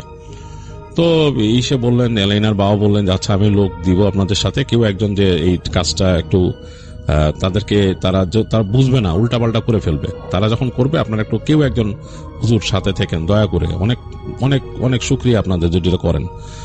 তো যাই হোক, হুজুরদের মধ্যে একজন বললেন যে ঠিক আছে, আমি যাব, আমি ওদের সাথে হেল্প করব, মানে ওরা যা যা করতে হয় আমি বলে দিব, ওরা আপনার লোক দিয়ে আমার সাথে, এবং কোথায় কোন কবরস্থানে করবে নেই। তো যাই হোক, উনি ঠিক করেন যে এখানেই কোথায় কাছে একটা কবরস্থান আছে, সেখানে করবে। তবে হুজুর বলে দেন একটা কথা, যে আমরা তো এটা করে দিলাম, ওকে সরাই দিলাম, বোতলে বন্দি করলাম, ও কিন্তু ছাড়া পেলে ক্ষতি করবে, সাবধান। আর মেয়েকে এখান থেকে সরায় দেন, মানে এমনিতেই তো শ্বশুর বাড়ি যাবে, হ্যাঁ সেটা ঠিক আছে, ওখানে যাক, ওখানে থাকুক, এখানে এই বাসায় পারলে আইনেন না, কারণ এই যে এটা ছিল, এ খুব খারাপ ছিল, এবং একে দিয়ে অনেক জাদুকরও কাজ করাইতো। তো ওই জাদুকরও অন্য জিন দিয়ে মানে অনেক কিছু জানতে পারে বা অনেক কিছু করতে পারে ওর প্রেজেন্স না পেয়ে, ঠিক আছে। আর ওরও কিন্তু রিলেটিভস আছে, তারাও ইনভলভ হয় এগুলোতে। তো সুতরাং এখানে আর মেয়েকে পারলে আইনেন না, এই বাসাটা আপনারা হঠাৎ করে কেন উঠলেন? তো তখন বললেন এলাইনার বাবা যে আমরা বাড়ি করতেছি, এর জন্য এসে বলে যে না, আপনার উচিত ছিল ওইখানে কাছাকাছি কোথাও থাকা, মানে এখানে যেহেতু থাকতেন না, বাড়িটা খালি ফেলে রাখতেন। বাড়ি খালি ফেলে রাখাও ভালো না, আমরা অনেকেই এরকম বাড়ি কিনে মানে একটু রেখে দেই যে ওইটা আমি এক সময় যাবো, যে ঘুরবো, ছুটি কাটাবো, খালি রাখা ঠিক না। আপনি অ্যাটলিস্ট কোনো মানুষ রাখেন, তারা ওখানে থাকুক এবং ধর্মচর্চা করুক, খালি বাড়ি পড়ে থাকা ঠিক না। একটা বাড়িতে সাধারণত ধর্মচর্চা হইতে হয়, যেহেতু আপনি মুসলমান, আপনার বাড়িতে সূরা বাকারা তিলাওয়াত হবে, নামাজ কালাম হবে, হ্যাঁ এগুলা হলে তখন বাড়িটা থাকে। তো সেরকম তো না, আপনারা তো বাড়িটাকে ফাঁকা রেখে দিয়েছিলেন, হঠাৎ এসে উঠছেন। তো এলাইনার বাবা বললেন যে হ্যাঁ আসলে একটু ভুল হয়ে গেছে, এটা ঠিক হয় নাই, আমার উচিত ছিল অ্যাটলিস্ট এখানে একটা মানে দোয়া মাহফিল করা ওঠার আগে। বললেন যে হ্যাঁ এটা উচিত ছিল আপনাদের। তো যাই হোক, তো তখন ওই আলেম চলে যান এবং ওই বোতলটা সাথে করেই নিয়ে যান। তো পরবর্তীতে নাকি এলাইনার বাবা লোক দিয়েছিল সাথে, তার যারা সাথে করে নিয়ে কবরস্থানে অনেক গভীর গর্ত করে সেখানে বোতলটা ওখানে পুঁতে দিছিল। তো ওই যে বলছে বোতল খুললে সমস্যা আছে, আর এছাড়াও কিছু সমস্যা আছে। এলাইনার হাজবেন্ড তার কিছুদিন পরে, এর মাঝে কিন্তু এলাইনা আলাইনা যখন শ্বশুর বাড়ি চলে গেছে, সে আর এগুলা মানে তার হয় নাই, কিছু ভৌতিক ব্যাপার স্যাপার হয় নাই, বাট সে স্বপ্নে দেখতো মাঝে মাঝে ওই জিনিসটা খুব রাগম্বিত ভাবে ভয় দেখাইতো তার স্বপ্নে। এইটা কেমনে করতো হুনুস, স্বপ্নে তার সাথে কেমনে কমিউনিকেট করতো ওই জিনিসটা, এইটা সে জানে না বা তাকে কেউ বলেও নাই।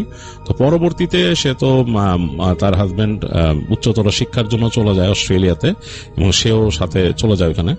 তো অস্ট্রেলিয়া চলে যাওয়ার পরে আর এরকম কিছু দেখে নাই, মানে ওই জিনিস মানে একদমই হয়ে গেছে, স্বপ্ন দেখাটাও বন্ধ হয়ে গেছে।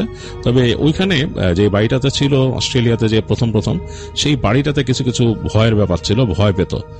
মানে মনে হতো যে তার যে বাসার নিচে যে ইটা কিচেনটা, তারা ওইটাও ডুপ্লেক্স বাসা, নিচেও মনে হতো যে কেউ একজন আছে কিচেনের মধ্যে, হ্যাঁ, স্ক্র্যাচ করে, মানে তার যে কিচেনের ক্যাবিনেটে স্ক্র্যাচ করে, তার চুলা অন অফ করে, এরকম মানে এরকম ব্যাপার স্যাপার ঘটতো। তো ওইখানে সে একজন এরকম স্কলারের সাথে কথা বলে ইসলামিক, সে বলে যে আসলে হয় কি, কেউ যদি এরকম পজেসড হয় একবার, তখন তার দিকে অন্যান্য যে এন্টিটিস, খারাপ জিনিসটা, তারা বুঝতে পারে যে এইখানে একজন পজেসড আছে, তো তার দিকে কিন্তু নজর পড়ে। তো আপনি মানে প্র্যাকটিস করেন, ইসলামিক প্র্যাকটিসগুলো ঠিক মতো করেন, যেহেতু মুসলমান আপনি। তো তখন থেকে নাকি আলাইনা বেশ প্র্যাকটিসিং হয়ে যায়, প্র্যাকটিস করা শুরু করে। তো এইগুলা করতে করতে আলহামদুলিল্লাহ তার আর এইসব সমস্যা হয় নাই, সে মোটামুটি এখন ফুল প্র্যাকটিসিং একজন মানুষ, আর এই ধরনের কোনো সমস্যা সে এখন আর ফেস করে না। তো যাই হোক, এই ছিল আলাইনা হাসানের শেয়ার করা ঘটনা।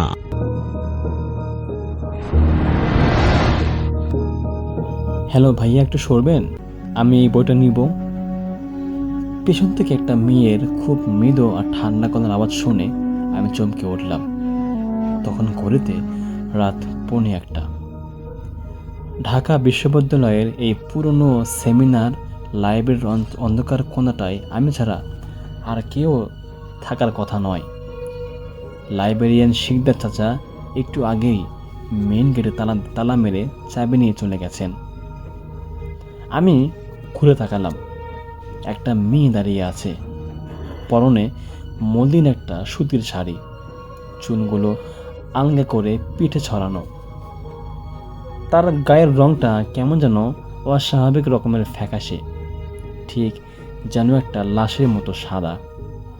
আমি কিছু বলার আগেই মেয়েটি আলমারির একদম উপর তাক থেকে একটা ধুলোবালি মাখা মোটা খাতা টেনে বের করলো।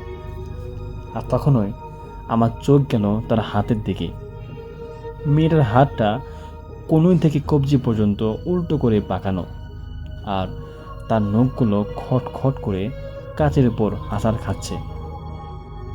সে খাতাটা বুকের সাথে চেপে ধরে আমার দিকে তাকিয়ে এক অদ্ভুত চওড়া হাসি দিল। তার মুখের ভেতরে কোনো দাঁত ছিল না, শুধু কালচে মারি বেয়ে আলকাতরার মতো কালো রক্ত গড়িয়ে পড়ছিল। এবং সে ফিসফিস করে বলল, তুমিও কি রাতে আমার মতো একা একা পড়তে ভালোবাসো? এই ঘটনা ঘটেছিল 2019 সালের ফেব্রুয়ারি মাসে। আমার নাম আসিফ মাহমুদ। তখন আমি মাস্টার্সের ফাইনাল ইয়ারে থিসিসের কাজ করছি। পড়াশোনার প্রচণ্ড চাপ থাকায় আমি প্রায়ই আমাদের ডিপার্টমেন্টের পুরনো লাইব্রেরিতে রাত পর্যন্ত বসে নোট গোছাতাম। লাইব্রেরিয়ান শিকদার চাচা আমাকে খুব পছন্দ করতেন, তাই তিনি মাঝে মাঝে আমাকে ভেতরে রেখে মেইন গেটে বাইরে থেকে তালা মেরে নিচে ওনার কোয়ার্টারে চলে যেতেন। চাবিটা ওনার কাছে থাকতো সবসময়। আর আমি আজকে কাজ শেষ করে ওনাকে ফোন দিলে উনি এসে তালা খুলে দিতেন। সেদিনও রাতে আমি লাইব্রেরির একদম শেষ মাথার কর্নারে একটা টেবিলে নিয়ে কাজ করছিলাম। চারপাশে হাজার হাজার পুরনো বইয়ের শাড়ি, বাতাসে একটা পুরনো কাগজের ঝাপসা গন্ধ। রাত যতই বাড়ছিল, লাইব্রেরির ভেতরে নীরবতা যেন ততই বেশি করে ভারী হয়ে উঠছিল। রাত 12টা নাগাদ হঠাৎ করেই পুরো লাইব্রেরির টিউব লাইটগুলো একদম দপদপ করে নিভে আবার জ্বলে উঠল। তখন আমি ভাবলাম হয়তো ভোল্টেজের সমস্যা, কিন্তু তার ঠিক পরপরই লাইব্রেরির মাঝখানের আলমারিগুলোর ওপাশ থেকে একটা অদ্ভুত শব্দ পেতে লাগলাম, খসখস করে। মনে হচ্ছিল কেউ একজন বইয়ের পাতাগুলো খুব দ্রুত উল্টাচ্ছে। আমি ভাবলাম হয়তো কোনো ইঁদুর বা বিড়াল ঢুকেছে, কিন্তু কিছু দূর যাওয়ার পর শব্দটা হঠাৎ থেমে গেল। তখন আমি বাধ্য হয়ে নিজের টেবিলে এসে আবারও পড়তে বসলাম। ঠিক তখনই পিছনের তাকটা থেকে একটা ভারী ডিকশনারি ধপাস করে মেঝেতে পড়ে গেল। এই নিস্তবতায় শব্দটা এত জোরে হলো যে আমি চেয়ার থেকে লাফিয়ে উঠলাম এবং আমি তখন সেই বইটা তুলতে গিয়ে খেয়াল করলাম ওই অন্ধকার কোণাটার তাপমাত্রা আচমকা প্রচণ্ড কমে গেছে। আমার মুখ দিয়ে শীতের দিনের মতো ধোঁয়া বের হচ্ছিল। আমি তখন বইটা তুলে তাকের উপর রাখতে যাব, ঠিক তখনই আমার ঘাড়ে কেউ একজন বরফ শীতল একটা দীর্ঘ শ্বাস ফেললো।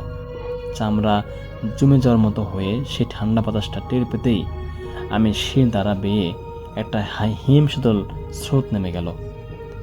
আমি জমে গেলাম, আর তখনই পেছন থেকে সেই মেয়েটার গলার আওয়াজে ভেসে এলো। মেয়েটার সেই বিভৎস চেহারা আর উল্টো হাত দেখে আমার বুকের ভেতরটা কেমন যেন ছিঁড়ে যাচ্ছিল। আমি এক পাও নড়তে পারলাম না। মেয়েটি আস্তে আস্তে আমার দিকে এগোতে লাগলো। তার হাঁটার কোনো শব্দ ছিল না। সে যেন মাঝ থেকে ইঞ্চি খানেক ওপর ভেসে ভেসে আসছিল। তার শরীর থেকে তীব্র ফরমালিন আর পচা নারীফুলের গন্ধ ভেসে আসছিল, যা আমার দমকে পুরোপুরি আটকে দিচ্ছিল। সে তার সেই বাঁকানো ঠান্ডা হাতটা বাড়িয়ে আমার কপালটা ছুঁয়ে দিল। স্পর্শটা এতটাই ঠান্ডা ছিল যে আমার মনে হলো আমার রক্ত জমে বরফ হয়ে যাচ্ছে। আমি আর সহ্য করতে না পেরে টেবিলে রাখা ভারী মেটালের পেপার ওয়েটটা ওর দিকে ছুঁড়ে মারলাম। কিন্তু অদ্ভুত ব্যাপার হলো, পেপারের ওয়েটটা ওর শরীরের ভেতর দিয়ে গলে গিয়ে পিছনের দেয়ালে আঘাত করলো, যেন ওটা কোনো একটা বাতাস বা মায়া। তখন আমি অন্ধের মতো দৌড় দিলাম মেন গেটের দিকে এবং দরজার শিকল ধরে সজোরে ঝাঁকাতে লাগলাম এবং বললাম, শিকদার চাচা বাঁচান, দরজা খোলেন। ঠিক তখনই পেছন থেকে একটা তীক্ষ্ণ কান ফাটানো চিল চিৎকার ভেসে এলো। আমি চোখ বন্ধ করে দরজার সামনে মেঝেতে বসে আল্লাহর নাম জপতে শুরু লাগলাম। কতক্ষণ ছিলাম তা আমি জানি না। হঠাৎ শিকদার চাচার গলার আওয়াজে আমার জ্ঞান ফিরল। সকালের আলো হওয়ার পর উনি এসে দরজা খুলে আমাকে দেখলে আমি উঠে পড়ে আছি। পরে ওনার কাছ থেকে অনেক জোরাজুরি করে জানতে পেরেছিলাম যে 1998 সালের দিকে ওই লাইব্রেরিতে এক ছাত্রী রাতে একা পড়ার সময় কতিপয় বহিরাগতদের দ্বারা নির্মমভাবে খুন হয়। লোক জানাজানির ভয়ে বিশ্ববিদ্যালয়ের প্রতিপক্ষরা তখন সেই ঘটনা ওখানে ধামাচাপা দিয়ে দেয়। কিন্তু তারপর থেকেই নাকি মাঝরাতে ওই লাইব্রেরিতে একাকী পাঠকদের কাছে সে অতৃপ্ত আত্মাটি ফিরে আসে। সে রাতের পর থেকে আজ পর্যন্ত আমি কখনো কোনো লাইব্রেরিতে একা একা বসে পড়ার সাহস করিনি। আজ এত কোনো বছর পার হয়ে গেল, আমি এখনও কোনো লাইব্রেরিতে একা বসি না। আমার শুধু মনে হয় যে যদি আমি এখানে বসি, আবার হয়তো সে আমাকে টার্গেট করবে এবং সে আমার পেছনে আমাকে ধাওয়া করতে পারে। যার কারণে আজ এতগুলো বছর পার হয়ে যাওয়ার পরেও আমি কখনো আর একা একা কোনো লাইব্রেরিতে ঢোকার সাহস করিনি। আজকের মধ্যে এতটুকুই ভাই। আশা করছি আপনাদের আজকের খবরটা ভালো লেগেছে। যদি ভালো লাগে আপনারা অবশ্যই লাইক কমেন্ট শেয়ার করবেন এবং দেখা হবে পরবর্তী কোনো এপিসোডে। যদি আপনাদের মধ্যে এমন কেউ থাকেন যার সঙ্গে এমন কোনো ভয়ঙ্কর ঘটনা ঘটে গিয়েছে, আপনারা অবশ্যই আমার সাথে যোগাযোগ করবেন অথবা কমেন্টে লিখে দেবেন। হতে পারে পরবর্তী ঘটনা আপনারটাই নেওয়া হবে। আজকের মধ্যে এখানে বিদায়। আল্লাহ হাফিজ।